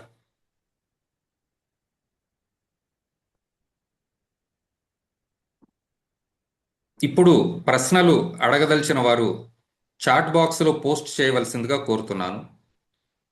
వాటిని నేను చదివి వినిపిస్తాను. అలాగే ప్రశ్నలలో ఇండివిజువల్ హెల్త్ ఇష్యూస్ గురించి అడగవద్దు. ఎందుకంటే పూర్తిగా పరీక్ష చేయకుండా డాక్టర్ గారు హెల్త్ అడ్వైజ్ ఇవ్వలేరు. అలాగే LCH డైట్ ఏ విధంగా చేయాలనే దానిపై కూడా ప్రశ్నలు అడగవద్దని కోరుతున్నాను. దానికి మన యూట్యూబ్ ఛానల్లో ఇప్పటి వరకు ఎన్నో వీడియోస్ను పోస్ట్ చేయడం జరిగింది. వాటిని చూసి అర్థం చేసుకోవాల్సిందిగా కోరుతున్నాం. ప్రశ్నలను ముఖ్యంగా ఈరోజు సబ్జెక్టు అంటే కీటో డైట్, న్యూరలాజికల్ డిసీజెస్ డైట్ను ఎలా మెరుగుపరుస్తుందో అనే దాని గురించి మరియు దాని మీద సైన్స్ గురించి మాత్రమే అడగవలసిందిగా కోరుతున్నాం.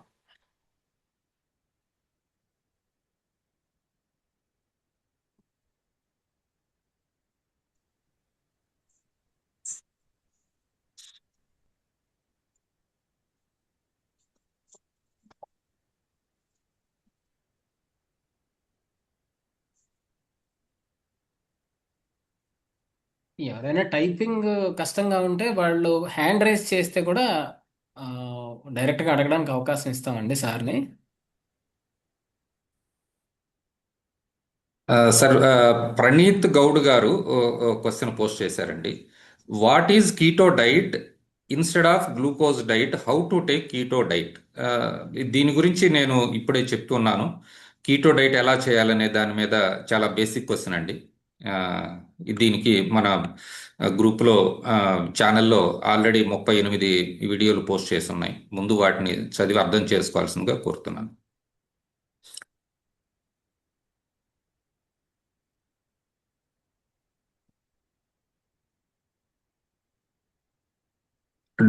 లీలా గారండి క్వశ్చన్ పోస్ట్ చేశారు. ఆక్సిడేటివ్ స్ట్రెస్ ఉంది అని మనకి ఎలా తెలుస్తుంది? యోగా ప్రాణాయామ చేస్తే మోర్ ఆక్సిజన్ బాడీలోకి వెళుతుంది అని విన్నాను. దీని వల్ల కూడా ప్రాబ్లమా సార్? మంచి ప్రశ్నేనండి. ఈ రెండో పార్ట్ యోగా ప్రాణాయామం చేయడం వల్ల వచ్చేటువంటి ఆక్సిజన్ వల్ల ఏమాత్రము ప్రమాదం ఉండదు. ముఖ్యంగా దానివల్ల ఎక్కువ ఆక్సిజన్ వెళ్తుందని, ఎక్కువ ప్రమాదం జరుగుతుందని నమ్మవద్దు. అలాగే ఆక్సిడేటివ్ స్ట్రెస్ అన్నది సెల్ లోపల జరిగేటువంటి ప్రక్రియ. ఆక్సిజన్ అయితే కావాలి మనం తిన్న గ్లూకోజ్ని అరిగించుకోవడానికి, మనం తిన్న ప్రోటీన్ అరిగించుకోవడానికి. కానీ ఈ ప్రాసెస్ నార్మల్గా జరిగే ప్రాసెస్లో కొంతవరకు ఫ్రీ రాడికల్స్ అన్నవి ప్రొడ్యూస్ అవుతాయి. అవి ఎప్పుడు అవుతాయి అంటే మైటోకాండ్రియాలో ఈ కార్యక్రమం అంతా జరుగుతుంది. గ్లూకోజ్ని ఎక్కువ వాడుకుంటున్నప్పుడు 1 గ్రామ్ గ్లూకోజ్కి ఇంకా ఎక్కువ ఆక్సిజన్ ఫ్రీ రాడికల్స్ ప్రొడ్యూస్ అవుతాయి. అలాగే మీరు కనుక కీటోన్ బాడీస్ వాడుకున్నట్టయితే ఆక్సిజన్ రాడికల్స్ తక్కువ ప్రొడ్యూస్ అవుతాయి. సో ఈ వ్యత్యాసాలని ఆక్సిజన్గా గుర్తించలేము. దానివల్ల వచ్చే ఎఫెక్ట్స్ని మిగతా వాటిని ఇన్ఫ్లమేషన్ అనేటువంటివి ఎన్నో రకరకాల టెస్టులు ఉన్నాయి. ఈఎస్ఆర్ దగ్గర నుంచి ఎన్ఆర్ఆర్ఎఫ్, కఫా బి అని, ఇట్లాగా హెచ్ఎస్సిఆర్పి అని, ఇటువంటివన్నీ కూడా తార్కాణాలు ఏంటంటే ఆక్సిజన్ స్ట్రెస్కి ఇండైరెక్ట్గా మనం మెజర్ చేసే శక్తి ఉంటుంది. వీటన్నీ కూడా మనం గుర్తించవచ్చు. Thank you very much. తరువాత శేషగిరి గారు పోస్ట్ చేశారండి. యూట్యూబ్ ఛానల్ లింక్ పోస్ట్ చేయండి ప్లీజ్. సార్, దీనికి మనం యూట్యూబ్కి వెళ్ళి లో కార్బ్ స్కూల్ అని సెర్చ్ చేస్తే ఆటోమేటిక్గా మన ఛానల్ పాపప్ అవుతుందండి. డాక్టర్ పివి గారి పేరు, పివి సత్యనారాయణ గారి పేరు పెట్టినా కూడా పాపప్ అవుతుంది. తర్వాత ప్రణీత్ గౌడ్ గారు, ఓవర్ థింకింగ్కు ఎలాంటి కీటో డైట్ తీసుకోవాలి? ఓవర్ థింకింగ్ అన్నది మెడికల్ టర్మ్స్లో అంత ఈజీగా ఎక్స్ప్లెయినబుల్ కాదండి. మనం చేస్తున్నటువంటి బ్రెయిన్ని పలు విధాలుగా ఆలోచన విధానాన్ని సక్రమ మార్గంలో ఎలా పెట్టుకోవచ్చు అన్నది మూడ్ స్వింగ్స్ అన్న దాంతో మనం గుర్తించవచ్చు. ఆ మూడ్ స్వింగ్స్ని స్టెబిలైజ్ చేయడానికి మీరు తీసుకున్నటువంటి మీ శరీరంలో ఉన్నటువంటి ఎన్ని కీటోన్ బాడీస్ ఉన్నాయి, ఈ గ్లూకోటాక్సిటీని అవాయిడ్ చేయడము, దాని ఆల్టర్నేటివ్ ఎనర్జీ కోసమని మన కీటోన్ బాడీస్ని వాడుకోవడం. ఈ రెండింటిని బ్యాలెన్స్ చేసినప్పుడు కొన్ని పరీక్షలు బయోకెమికల్ టెస్ట్ చేసి, ముఖ్యంగా మీ ఇన్సులిన్ రెసిస్టెన్స్ ఎంత ఉంది అన్నది క్రాఫ్ట్ ఇన్సులిన్ టెస్ట్ చేసుకుని, ఆ ఇన్సులిన్ రెసిస్టెన్స్ మళ్ళీ మామూలుగా అయినప్పుడు మిగతా కూడా మెటబాలిక్ చర్యలన్నీ కూడా మీకు సక్రమ మార్గంలో జరుగుతున్నాయి అని తెలుసుకున్నప్పుడు మీకున్న ముందు పరిస్థితిలో ఉన్న మూడ్స్, తర్వాత ఉన్నటువంటి మూడ్స్, వాటిలో ఉన్నటువంటి వ్యత్యాసాలు మీ అంతటి మీరు గుర్తించడమే ఇది ముఖ్య ఉద్దేశం దీంట్లో. అంతేగాని వీటి కోసం ఏ విధమైన మూడ్స్ ఉన్నాయని చెప్పడానికి తర్వాత సైకాట్రీ హాస్పిటల్స్లో న్యూరాలజిస్టులు కొన్ని స్కేల్స్ వాడతారు. వాళ్ళు ఆ స్కేల్స్ని ముందు వెనకాల తర్వాత మనం అవే క్వశ్చన్ ఆన్సర్ చేసినప్పుడు ఆబ్జెక్టివ్గా కూడా ఎంతవరకు మన స్కేల్లో ఇంప్రూవ్ అయ్యింది అన్నది కూడా తెలుస్తుంది. కొంత ఇంట్రెస్ట్ ఉండి వీటి మీద పూర్తిగా ఎవాల్యుయేషన్ చేసుకున్నట్టయితే సైకాట్రిస్టులు కానీ న్యూరాలజిస్టులు కానీ ఈ టెస్టులన్నీ చేసి మీకున్నటువంటి ఉన్న ప్రాబ్లంని, దానికి ఆబ్జెక్టివ్ స్కోర్స్ని ఐడెంటిఫై చేసి ఈ డేట్ మొదలుపెట్టి దీని గనక ప్రోగ్రెస్ దాంతో మెజర్ చేసుకున్నట్టయితే మళ్ళీ అవే టెస్టులు చేసుకున్నప్పుడు ఎంతవరకు ఇంప్రూవ్మెంట్ ఉంది అన్నది కూడా తెలుస్తుంది. ఈ విధంగా మీరు ఈ ఆచరించే అవకాశం ఉంటుంది. దీనికి వచ్చి మా దగ్గర సంప్రదించి కావాల్సిన టెస్టులు అవి చేసుకుని దాని ప్రకారం మీరు డైట్ ఆ విధంగానే బ్లడ్ టెస్టులు చేసుకున్నట్టయితే ఎక్కువ ఉపయోగం ఉంటుంది. Thank you. Thank you sir. తర్వాత వెంకట్ ఆరుమిల్లి గారు పోస్ట్ చేశారు. Strict keto diet for psychological disorders, what are the maximum carbs allowed to produce required ketones? దీనికోసమేనండి, చాలా ఇంపార్టెంట్ క్వశ్చన్ అది. అది అందరికీ ఒకే టీషర్ట్ ఎలా సరిపోదో, అందరికీ ఒకే కీటోన్ లెవెల్స్, అందరికీ ఒకే ఇన్సులిన్ లెవెల్స్, అందరికీ ఒకే కార్బోహైడ్రేట్ సరిపోదు. ఇది ఆ ఇండివిజువల్ ఉన్నటువంటి ఎన్ని కీటోన్ బాడీస్ ప్రొడ్యూస్ అవుతుంది వాళ్ళు తీసుకున్న డైటు, అట్లాగే వాళ్ళకి ఉన్నటువంటి ఇన్సులిన్ సెన్సిటివిటీ ఏ విధంగా మార్చింది, అంతకుముందు ఉన్నటువంటి ఇన్సులిన్ రెసిస్టెన్స్ ఇన్సులిన్ సెన్సిటివ్గా ఏ విధంగా మారింది అన్నది చూసినప్పుడు మాత్రమే కోరిలేట్ చేయగలం. ఒక ఖచ్చితమైన నెంబరు యూనిఫామ్గా అందరికీ ఈ నెంబర్ ఉండాలి అని టెంపరేచర్ లాగా ఇంకో విధంగాను మనం ఈ రోజుకి ఇంత సైంటిఫిక్ నాలెడ్జ్లో లేదు. ఇండివిజువల్ని పరీక్ష చేసి వాళ్ళకున్న సిమ్టమ్స్కి వాళ్ళకున్న ఇన్సులిన్ రెసిస్టెన్స్కి కొరిలేట్ చేసి వాళ్ళు చేస్తున్న డైట్లో ఎంతవరకు ఇన్సులిన్ రెసిస్టెన్స్ తగ్గింది, ఎంత ఇన్సులిన్ సెన్సిటివ్ పెరిగింది, వాళ్ళకు ఉన్నటువంటి సిమ్టమ్స్లో ఎంత రిలీఫ్ ఉంది, ఈ మూడింటిని మ్యాచ్ చేసినప్పుడు మాత్రమే మనం ఆ ఇండివిజువల్కి కస్టమైజ్ చేసి చెప్పగలం. Thank you. నెక్స్ట్ క్వశ్చన్ అండి, లీలా గారు. సార్, ఇన్ఫ్లమేషన్ బాడీకి ఎప్పుడు ఉంటే ఓన్లీ కార్బ్స్ తగ్గిస్తే సరిపోతుందా?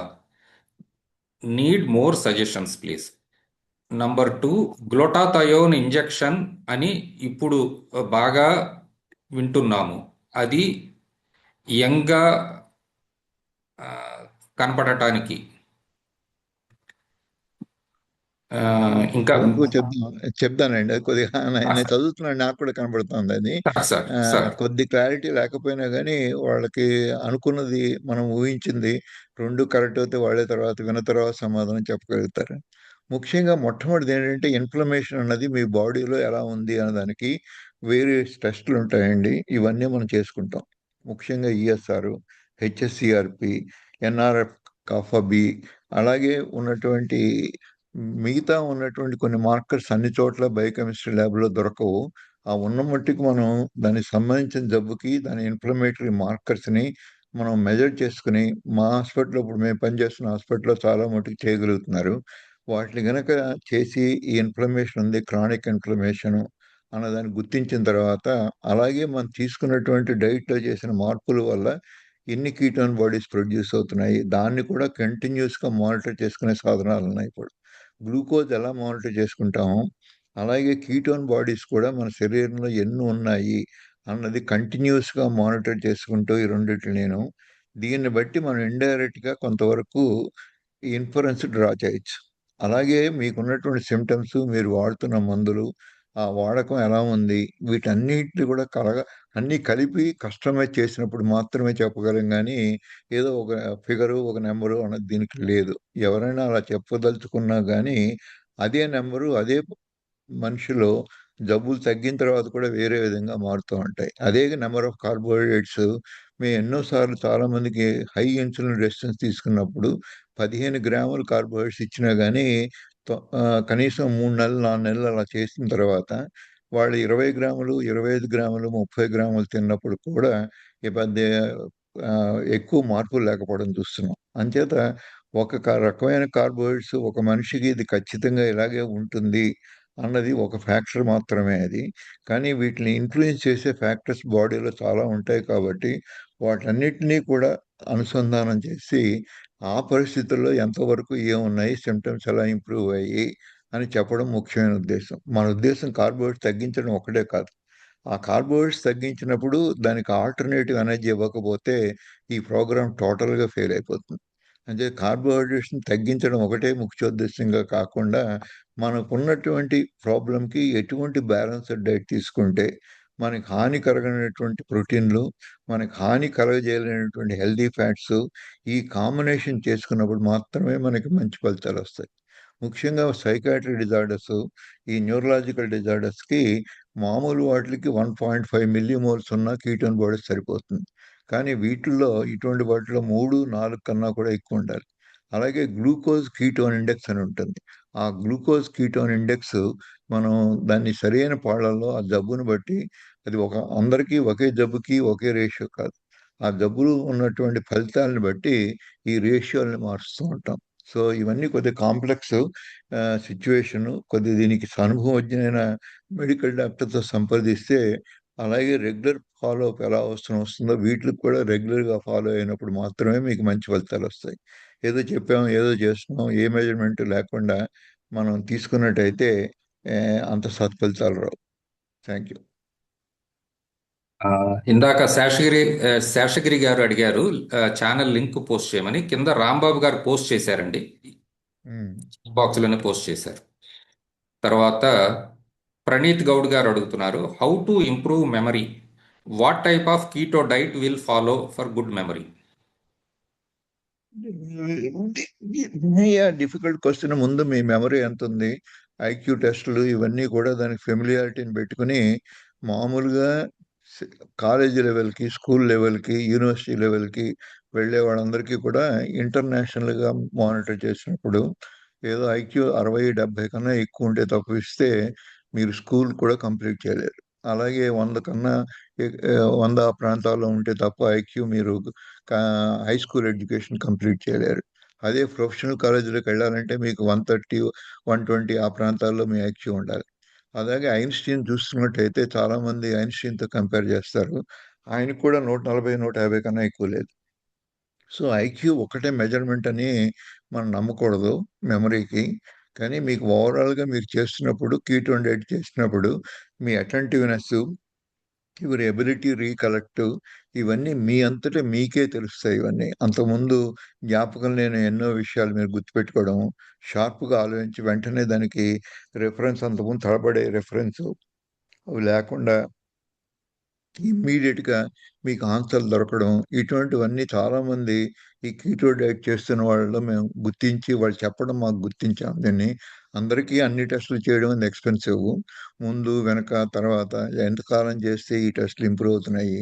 ఏదో రిసర్చ్ ప్రాజెక్ట్ తీసుకొని దానికి ఆ పేషెంట్స్ చాలా కోఆపరేట్ చేసి ఉన్న దీనికి అన్నిటికి కూడా ఫండింగ్ కూడా అంత ఈజీ కాదు. ఈ టెస్టులన్నీ మాటి మాటికి చేసుకోవడానికి ఇప్పటిదాకా మేము అవలంబిస్తుంది ఈజీగా ఉంది. ఆ పేషెంట్లే ఖర్చు పెట్టుకుంటున్నారు. అలా కాకుండా పేషెంట్లకి ఇది చాలా ఆర్థిక భారం కూడా ఉంటుంది. అది ఎంతవరకు ఉపయోగపడుతుంది అన్నది ఎలా ఉంటుంది మన ప్రాంతాల్లో, మన జీవితాల్లో, మన చుట్టుపక్కల వాళ్ళు చెప్పడంది ఎవరు కూడా దీన్ని రిసర్చ్ చేయలేదు కాబట్టి ఖచ్చితంగా నేను ఎంత ఇంప్రూవ్ అవుతుంది, ఏం చేస్తే ఎంత అవుతుంది అని ఆబ్జెక్టివ్‌గా నేను చెప్పే పరిస్థితిలో నేను లేను. మీ అందరూ సహకరిస్తే ఆ రిజల్ట్స్ చూసి మిగతా వాళ్ళు కూడా చెప్పే అవకాశం ఉంటుంది. Thank you. సార్, పైన లీలా గారు అడిగిన క్వశ్చన్లో సెకండ్ పార్ట్ గ్లూటాథయోన్ గురించి. గ్లూటాథయోన్ ఇంజెక్షన్ అని ఇప్పుడు బాగా వింటున్నాము. ఆ, నిజమే. గ్లూటథైన్ చాలా కొంచెం అందరికీ తెలిసిందే అది. అది బాడీలో మీరు ఏ యాంటీ ఆక్సిడెంట్స్ తిన్నా, ఇప్పుడు వైటమిన్ సి తింటే, అలాగే ఉసిరికాయలు తింటే, ఏదో ఇటువంటివి ఎన్నో యాంటీ ఆక్సిడెంట్స్ ప్రాపర్టీ ఉన్నటువంటి పళ్ళు, ఫలాలు వీటన్నిటిలోనూ యాంటీ ఆక్సిడెంట్స్ ఉంటాయి. మనం అరటిపండులో ఉంటాయి, ద్రాక్షలో ఉంటుంది, క్యారెట్‌లో ఉంటుంది. ఇటువంటి చాలా వెజిటబుల్స్‌లో కలర్‌ఫుల్ వెజిటబుల్స్ అన్నిట్లోనూ యాంటీ ఆక్సిడెంట్స్ ఉంటాయి. కానీ ఇవన్నీ అందరూ అనుకున్నట్టుగా ఇండివిడ్యువల్‌గా వెళ్లి పనిచేయకుండా, ఈ యాంటీ ఆక్సిడెంట్స్ మనం తిన్న ఫుడ్‌లో ఉన్నవన్నీ కూడా ఈ గ్లూటథయాన్ అనేటువంటి బాడీలో తయారయ్యే యాంటీ ఆక్సిడెంట్స్ స్టిమ్యులేట్ చేస్తాయి. సో, అల్టిమేట్‌గా మనకి జరిగే ఉపయోగం అంతా కూడా గ్లూటథయాన్. సో, మీరు ఆహారంలో ఏ పదార్థంలో తీసుకున్నా యాంటీ ఆక్సిడెంట్ ప్రాపర్టీ ఉన్నవి అల్టిమేట్‌గా చేయవలసినది బాడీలో గ్లూటథయాన్ని స్టిమ్యులేట్ చేసి, దాని ద్వారా ఈ యాంటీ ఆక్సిడెంట్ ప్రాపర్టీ నెరవేరుతుంది. అందుకోసమని కొద్దిమంది శాస్త్రకారులు గ్లూటథయాన్నే డైరెక్ట్‌గా వాడినప్పుడు నష్టం ఏంటి అని కూడా మన ప్రయత్నం చేశారు. వాళ్ళు కూడా కొన్ని సత్ఫలితాలు చూపించారు. అటువంటి వాటిని ఇన్స్పిరేషన్ తీసుకొని ఈ గ్లూటథయాన్ ఇంజెక్షన్ వాడుకోవడం కొంతమంది మొదలుపెట్టారు. ఇవన్నీ కొద్దిగా ఎక్స్‌పెన్సివ్ ప్రొసీజర్స్. మీరు అనుకున్నట్టుగా ఏదో బ్యూటీషియన్‌లు వాళ్ళు వాడడం ఏంటంటే వాళ్ళు చాలా చిట్కాల్లో ఇది కూడా ఒకటి వాడతారు. అందుకోసమని మీ స్కిన్ షైనింగ్ రావడానికో, లేకపోతే మీకున్న తెల్ల జుట్టు తగ్గి నల్ల జుట్టు ఏర్పడడానికో కొంతవరకు ఇది ఉపయోగపడుతుంది గానీ, మోస్ట్ ఇంపార్టెంట్ మనకు బాహ్యంగా కనపడే లక్షణాల కోసం కాకుండా, glutathione is very, very important molecule. దానివల్లే మన శరీరంలో జరిగే మెటబాలిక్ ప్రాసెస్‌లో జరిగే ఎన్నో అనర్థాల్ని కంట్రోల్ చేసేటువంటిది. పర్టిక్యులర్‌లీ ఈ ఆక్సిడేటివ్ స్ట్రెస్‌ని తగ్గించేది గ్లూటథయాన్. సో, ఎంతవరకు అవసరమో అంతవరకు వాడుకున్నప్పుడు నష్టం లేదు. కానీ దీనివల్ల కాస్టు, దీనికి అడ్మినిస్ట్రేషను వీటిలో వచ్చే సైడ్ ఎఫెక్ట్స్ చాలా తక్కువే. కానీ ఎటొచ్చి ఎకనామికల్ బర్డెన్ చాలా ఎక్కువుంటుంది. దానికన్నా కూడా ఈజియెస్ట్ మెథడు మనం ఫుడ్‌లో గనుక మార్చుకున్నట్టయితే, ఈ గ్లూటథయాన్ వల్ల వచ్చే ఇంజెక్షన్ ఫలితాల కన్నా ఎక్కువ మంది చెప్తున్నది శాస్త్రకారులు, ఈ డైట్ మార్చుకుని కీటోన్ బాడీ సఫిషియెంట్‌గా మెయింటైన్ చేయగలిగితే, మీకు ఈ కావాల్సిన సత్ఫలితాలన్నీ మిగతా సప్లిమెంట్స్ కన్నా కూడా ఈ విధమైన మార్గం మంచిది అని చెప్తున్నారు. Thank you. Good sir, evening sir. నేను జనార్దన్ నాయుడు సార్, విజయనగరం నుంచి. సైకియాట్రీ పేషెంట్స్కి ఖచ్చితంగా వ్యాయామం చేస్తే సత్ఫలితాలు ఉంటాయి, హ్యాపీ హార్మోన్స్ పెరుగుతాయి, సైకియాట్రీ ప్రాబ్లమ్స్ తగ్గుతాయని అన్నారు సార్. ఏ ఏ వ్యాయామాలు చేయాలి? దానికి తోడు ఈ ప్రాబ్లం ఉన్నవాళ్ళు చేయడం ఎంతవరకు సాధ్యం అవుతుంది? రెండు ప్రశ్నలు నేను ఖచ్చితంగా చెప్పలేను. ప్రాబ్లం ఉన్నవాళ్ళు ఎంతవరకు చేయగలుగుతారు అన్నది. సైకాట్రీలో ఉన్నది చాలా ఫ్యాక్టర్స్ ఉంటాయి. వాళ్ళ చేత ఏ పని చేయించలేం. అందుకోసం దానికి సైకోథెరపీ ఇవన్నీ తెలిసిన వాళ్ళు, సైకాట్రిస్టులు వాళ్ళు మాత్రమే వాళ్ళని కన్విన్స్ చేయగలరు. వాళ్ళు వాడుతున్న మందులు వాడుకుంటూ వాళ్ళ చేత స్ట్రెంగ్త్ ట్రైనింగ్ ఎక్సర్సైజ్, పర్టికులర్లీ బీడీఎన్ఎఫ్ అనేది రావాలి అంటే మీ బ్రెయిన్ డిరైవ్డ్ న్యూరోట్రోఫిక్ ఫ్యాక్టర్ అది ఎక్సర్సైజ్ చేయాలి అనుకున్నప్పుడు స్ట్రెంగ్త్ ట్రైనింగ్ ఎక్సర్సైజ్ చేసినప్పుడు వస్తుంది మీకు.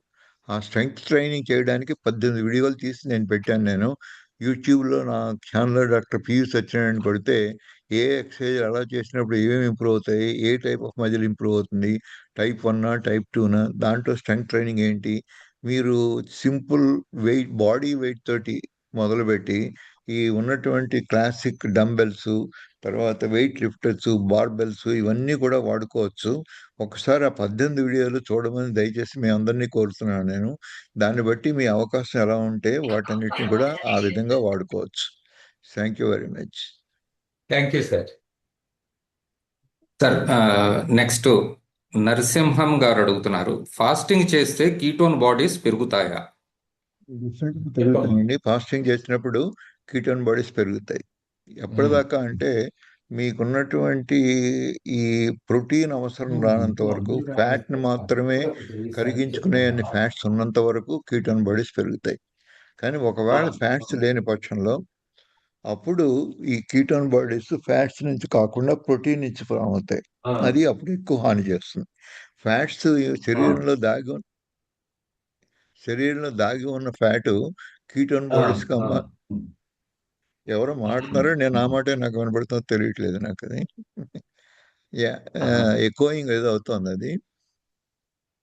సో మీరు గనక ప్రోటీన్స్ వాడుకోకుండా ఫ్యాట్స్ మాత్రమే వాడుకున్నంత వరకు మీకు అనారోగ్య పరిస్థితులు రావు.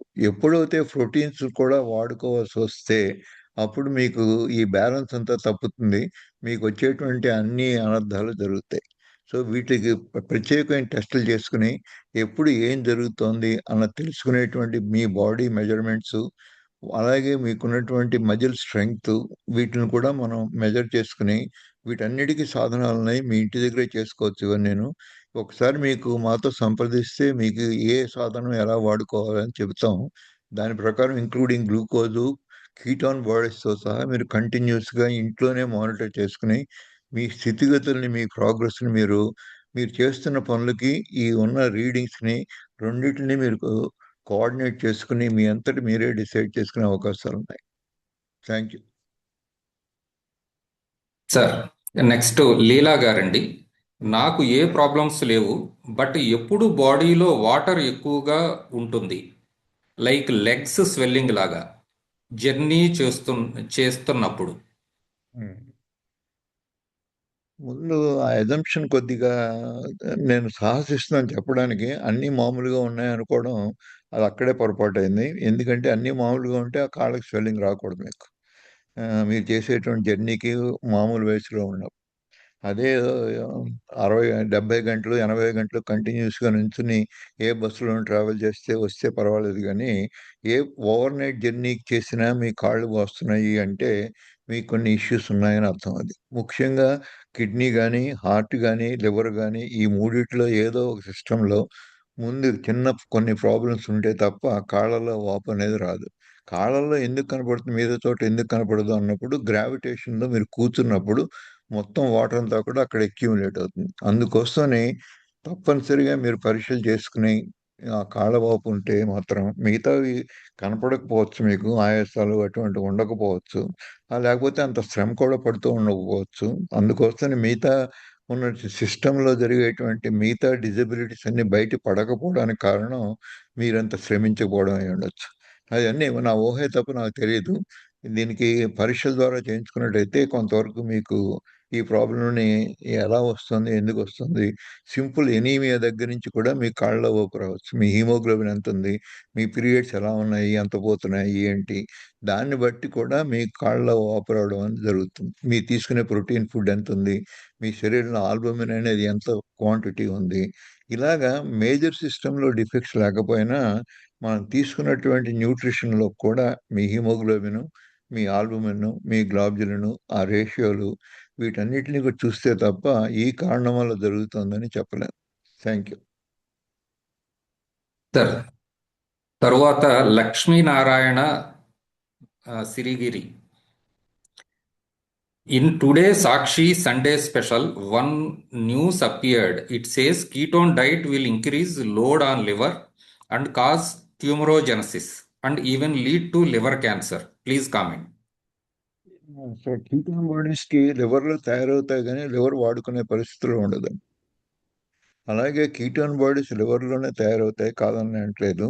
కానీ అలాగే కొంతవరకు మిగతా ఆర్గన్స్లో కూడా జరుగుతాయి. కానీ మోస్ట్లీ బాడీలో జరిగే కీటోన్ బాడీస్ అన్నీ కూడా ఎక్కువ 90% దాకా లివర్లోనే మొత్తం జరుగుతాయి. కానీ ఈ జరగడానికి ముఖ్యమైన కారణం కీటోన్ బాడీస్ డెవలప్ అవ్వాలంటే మీ ఇన్సులిన్ లెవెల్స్ తక్కువ ఉండాలి.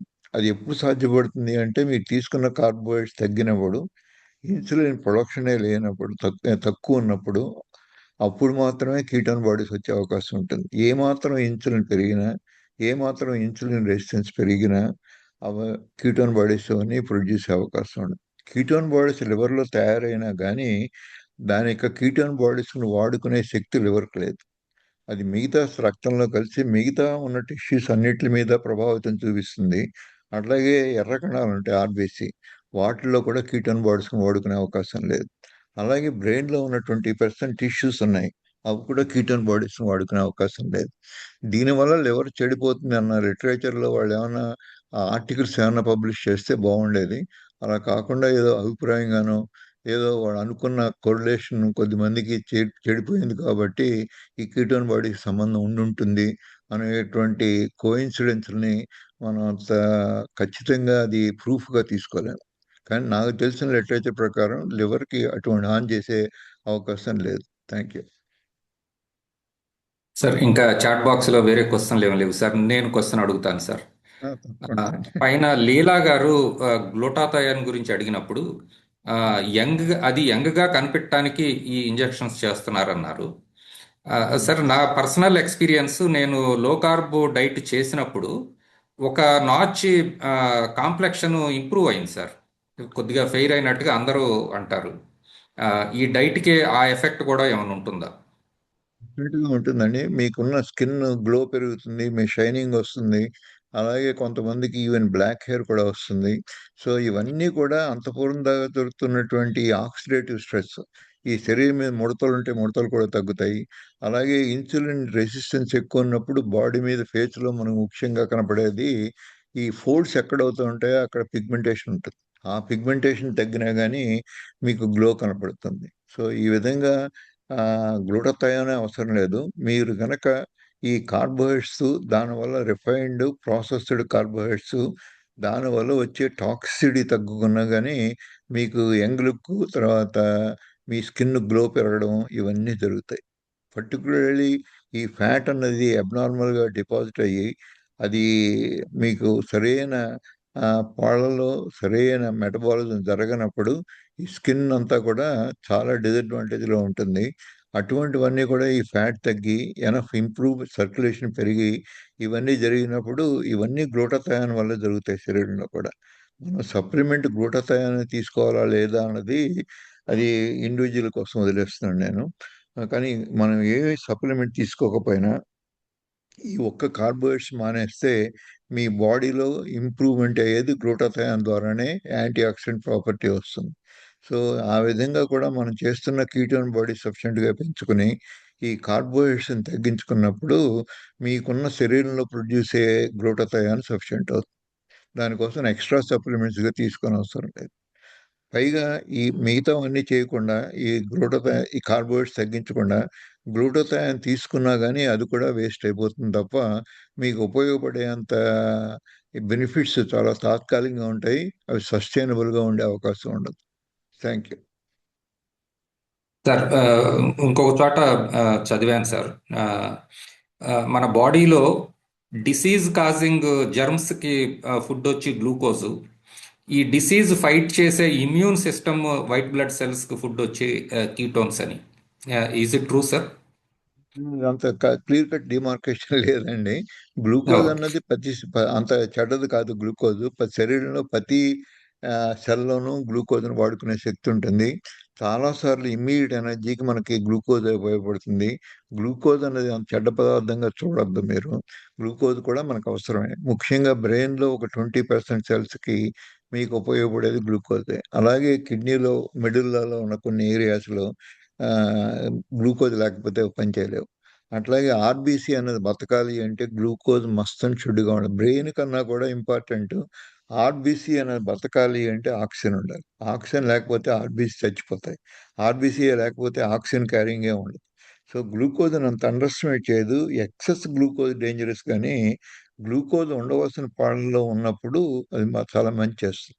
అలాగే ప్రోటీన్స్, అమైనో యాసిడ్స్ మన శరీరంలో ఉన్నటువంటి మన ఆహారంలో తీసుకునే ఏ పదార్థము మీరు కావలసిన నిష్పత్తిలో తీసుకున్నప్పుడు మీకు ఏ ప్రమాదాలు జరగవు. ఆ నిష్పత్తి మారినప్పుడు మనం దానికి తీసుకోవాల్సిన జాగ్రత్తలు తీసుకున్నప్పుడు మాత్రమే గ్లూకోజ్ లాంటివి హాని చేస్తాయి. కానీ ఉన్నది ఏంటంటే గ్లూకోజ్ మీరు తీసుకున్నా తీసుకోకపోయినా ఎసెన్షియల్ కాదు అని చెప్పడానికి ముఖ్యమైన కారణం ఏమిటంటే మన శరీరంలో తీసుకున్న ప్రోటీన్స్, అలాగే శరీరంలోకి మనం తీసుకున్నటువంటి ఫ్యాట్స్, ఇవి గ్లూకోజ్గా మారి చాలా ఇంపార్టెంట్. గ్లూకోజ్ బ్రెయిన్ కంటిన్యూస్గా సప్లై చేయాలి. మనం ఆహారం తీసుకున్నా తీసుకోకపోయినా లివర్ అన్నది చేసే ముఖ్యమైన పని ఏంటంటే ఈ గ్లూకోజ్ని కంట్రోల్ చేయడం. అందుకోసమే మీకు ఎవరికైనా కానీ 80 నుంచి 100 మిల్లీగ్రాములు గ్లూకోజ్ అన్నది మామూలుగా హెల్దీ పీపుల్ అందరిలోనూ ఉంటుంది. ఒకవేళ అది 60కి 40కి పడిపోతే మీకు స్పృహ కూడా కోల్పోతాము. ఎన్నో కన్వర్షన్స్లో వస్తాయి. బ్రెయిన్కి ఇమ్మీడియట్గా సెన్సిటివ్ ఆర్గాను, చాలా ప్రమాదం జరుగుతుంది. అంటే కార్బోహైడ్రేట్స్ని జీరో చేయడం అనేది నాట్ పాసిబుల్. ఒకవేళ చేసినా మీ ఆహారంలో తీసుకోకపోయినా బాడీలో లివర్లో చేసేది, తర్వాత ప్యాంక్రియాస్లో ఒక గ్లూకగాన్ అనే ఇంకో హార్మోన్ ఉంటుంది. అది చేయవలసిన పని గ్లూకోజ్ని మన శరీరంలో 80 మిల్లీగ్రాములు కనీసం మెయింటైన్ చేయడానికి 15 హార్మోన్స్ పనిచేస్తూ ఉంటాయి. ఆ ఇన్సులిన్ని ఒకవేళ షుగర్ పెరిగితే తగ్గించేది ఒక ఇన్సులిన్ మాత్రమే మనకి. అది కాకుండా రెండోది ఏమైనా ఉంటే మనం చేస్తున్న ఎక్సర్సైజ్. ఈ రెండు తప్ప గ్లూకోజ్ని తగ్గించే వేరే మార్గాలు లేవు. సార్ సో మనం గ్లూకోజ్ని అండర్స్టిమేట్ చేయొద్దు. గ్లూకోజ్ టాక్సిక్ సబ్స్టెన్స్ అని గుర్తించొద్దు. సార్ గ్లూకోజ్ని టార్గెట్ చేసిన క్వశ్చన్ కాదు సార్. అది in general disease causing germs కి ఫుడ్ ఫ్యాట్ కానీ కీటోన్స్ కానీ ఉపయోగపడవు. జర్మ్స్ కూడా ఉపయోగపడతాయి. జర్మ్స్ కూడా మనలాగా అన్ని తినగలుగుతాయి. గ్లూకోజ్ ఎక్కువ, ఫ్రక్టోజ్ ఎక్కువ హామ్ చేసే బ్యాక్టీరియాని వాడుకుంటాయి. Okay sir. సార్ శ్రవణ్ గారు అడుగుతున్నారు sir, may we know how soon the positive results are seen and what could be the reason for delayed positive results? Is it specific to individuals or based on how the diet is implemented? It is diet is how is implemented ఒకటి. రెండోది మీకున్న insulin రోజు మనం test చేయలేంది. Unfortunately ఇది కొద్దిగా painful. 5-6 samples తీసుకోవాలి. కొంత ఆర్థికంగా కూడా మనకి నష్టం కలుగుతూ ఉంటుంది. ఒక 5-6 వేలు ఖర్చు పెట్టాలి. సో కంటిన్యూస్గా కూడా మానిటర్ చేసుకునే సాధనాలు వచ్చాయి ఇప్పుడు. Continuous glucose monitoring, continuous ketone body monitoring. ఈ రెండింటిని మనం, ఇది కూడా డబ్బులతో అయ్యే పనే, కానీ 2 వారాలు పనిచేస్తాయి ఇవి. ఆ 2 వారాల్లో మనం తీసుకున్న డైట్, ఈ ఉన్నటువంటి గ్లూకోజ్ రీడింగ్స్ ఇంటెలిజెంట్గా అబ్జర్వ్ చేసినట్టయితే మనం ఇండైరెక్ట్గా we can draw some conclusions. అలాగే మనకి సబ్జెక్టివ్గా ఉన్న ఇంప్రూవ్మెంట్, ఏ విధంగా మన షుగర్స్ తగ్గినప్పుడు, ఏ పదార్థాలు తీసుకుంటున్నప్పుడు ఉన్నది మ్యాచ్ అయినప్పుడు వాటిని రికగ్నైజ్ చేసినట్టయితే 2 వీక్స్లో అవే కంటిన్యూ చేస్తున్నప్పుడు మనకి మంచి ఫలితాలు తొందరలో వచ్చే అవకాశం ఉంటుంది. కొద్దిమందికి ఏంటంటే అంత తొందరగా చూడకపోవడం కారణం వాళ్ళు తీసుకున్న జాగ్రత్తలు. వాళ్ళకి తెలియకుండానే ఎన్నో గ్రాములు ఎక్కువ కార్బోహైడ్రేట్స్, మేము 15 గ్రాములు 20 గ్రాములు మించొద్దని చెప్పినప్పుడు వాళ్ళు తెలియకుండానే దాంట్లో కార్బోహైడ్రేట్స్ లేవు అనుకున్నాం, లేకపోతే ఆ తిన్న వాటిలో ఎంత ఉన్నాయో అవగాహన లేనప్పుడు అంతకన్నా ఎక్కువ తీసుకున్నప్పుడు ఫలితాలు కూడా డిలే అవుతాయి. అది ఇండివిజువల్ వేరియేషన్స్ ఉంటుంది. వాళ్ళకున్న ఇన్సులిన్ రెసిస్టెన్స్ కూడా ఎంత ఉంది అన్న దాన్ని బట్టి కూడా ఆధారపడి ఉంటుంది. Thank you sir next Praneeth Goud గారు అడుగుతున్నారు, what type of keto diet shall we follow to solve candida fungus on tongue? That is mean overall immunity deficiency ఉన్నప్పుడే ఇవన్నీ ఎక్కువ సార్లు జరుగుతూ ఉంటాయి. అంచేత ఆ టెస్టులు చేస్తే కానీ నేను ఖచ్చితంగా చెప్పలేనండి అది. ఏదో ఒక 1-1 మీరు 2 మల్టీవిటమిన్స్ వాడండి, లేకపోతే ఒక రైబోఫ్లేవిన్ వాడండి. ఈయన చెప్పేటువంటి డోస్ స్పెసిఫిక్. అలాగే ఒక బీపీ ఉంది. ఎంత బీపీ ఉంటే ఎన్ని మందులు వాడితే ఎంత తగ్గుతుంది అన్నది ఆ ఇండివిజువల్ని బట్టి వాళ్ళకి వాడిన తర్వాత చూసే దాన్ని బట్టి చెప్పగలం కానీ ఓ జబ్బుకి ఇదేనే మెడికల్ శాస్త్రంలో ఎక్కడా కూడా లేదు. Thank you. Thank you sir.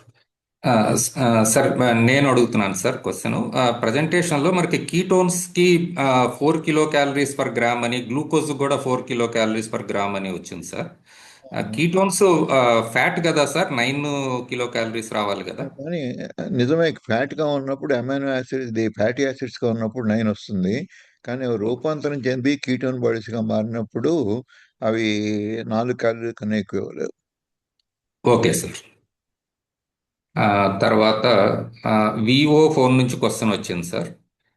Heart bypass surgery అయిన వాళ్ళు కీటో డైట్ యూజ్ చేయవచ్చా? డెఫినెట్ గా చేయొచ్చు. హార్ట్ సర్జరీ చేయించుకోవాల్సిన అవసరం వచ్చిందంటేనే వాళ్ళు ఆ కార్బోహైడ్రేట్స్ ఎక్కువ తినడం వల్ల, దానివల్ల వచ్చినటువంటి కొలెస్ట్రాల్, దానివల్ల వచ్చినటువంటి బ్లాక్స్, అవన్నీ కూడా మనం బైపాస్ సర్జరీ చేసుకున్నంత మాత్రాన ఎల్లకాలం ఈ బైపాస్ పెట్టిన గ్రాఫ్ట్లు పనిచేస్తాయని నమ్మకం లేదు. ఇవాళ పెట్టిన బైపాస్ గ్రాఫ్ట్లు 10% వీనస్ గ్రాఫ్ట్స్ అయితే మీరు థియేటర్లోంచి ఆపరేషన్ కంప్లీట్ అయ్యి రికవరీ రూమ్కి వచ్చేలోపుగా మూసుకుపోతాయి. అది అటువంటిది 6 నెలలకి, ఏడాదికి చూసినట్టయితే ఇంకా ఎక్కువ నెంబర్లు పెట్టిన గ్రాఫ్ట్స్ కూడా మూసుకుపోతాయి. ముఖ్యంగా ఏ కారణాల వల్ల అయితే ఇనీషియల్గా బ్లాక్స్ వచ్చాయో ఆ కారణాలను మనం మార్చకుండా మనం కొత్తగా పెట్టిన బైపాస్ ఈ కణాలు కూడా అదే విధంగా రియాక్ట్ అయ్యి ఈ మాట అంతకన్నా ఎక్కువగా రియాక్ట్ అయ్యి తొందరగా మూసిపోయే అవకాశం ఉంది. బైపాస్ సర్జరీ అన్నది సొల్యూషన్ కాదు. అది ఓన్లీ సిమ్టమ్స్ తగ్గించడానికి, ఆ ఉన్న బ్లాక్లో ఉన్నటువంటి బ్లాక్ని టెంపరీగా బైపాస్ చేసి గుండెకి సరిపడే రక్తాన్ని పంపించడానికి మాత్రం ఉపయోగపడే ప్రక్రియ.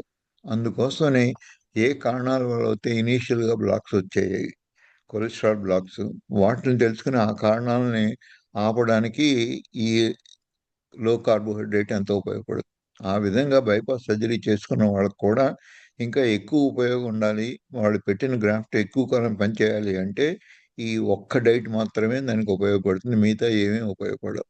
Thank you. సార్ ఇంకా క్వశ్చన్లు ఏమి లేవు సార్. ఎనీవే 8 o'clock వస్తుంది sir. Sir with your permission. Yeah, close చేద్దాం. Thank you very much sir. అందరికీ థ్యాంక్ యూ. థ్యాంక్స్ అండి, పార్టిసిపేట్ చేసిన వాళ్ళందరికీ.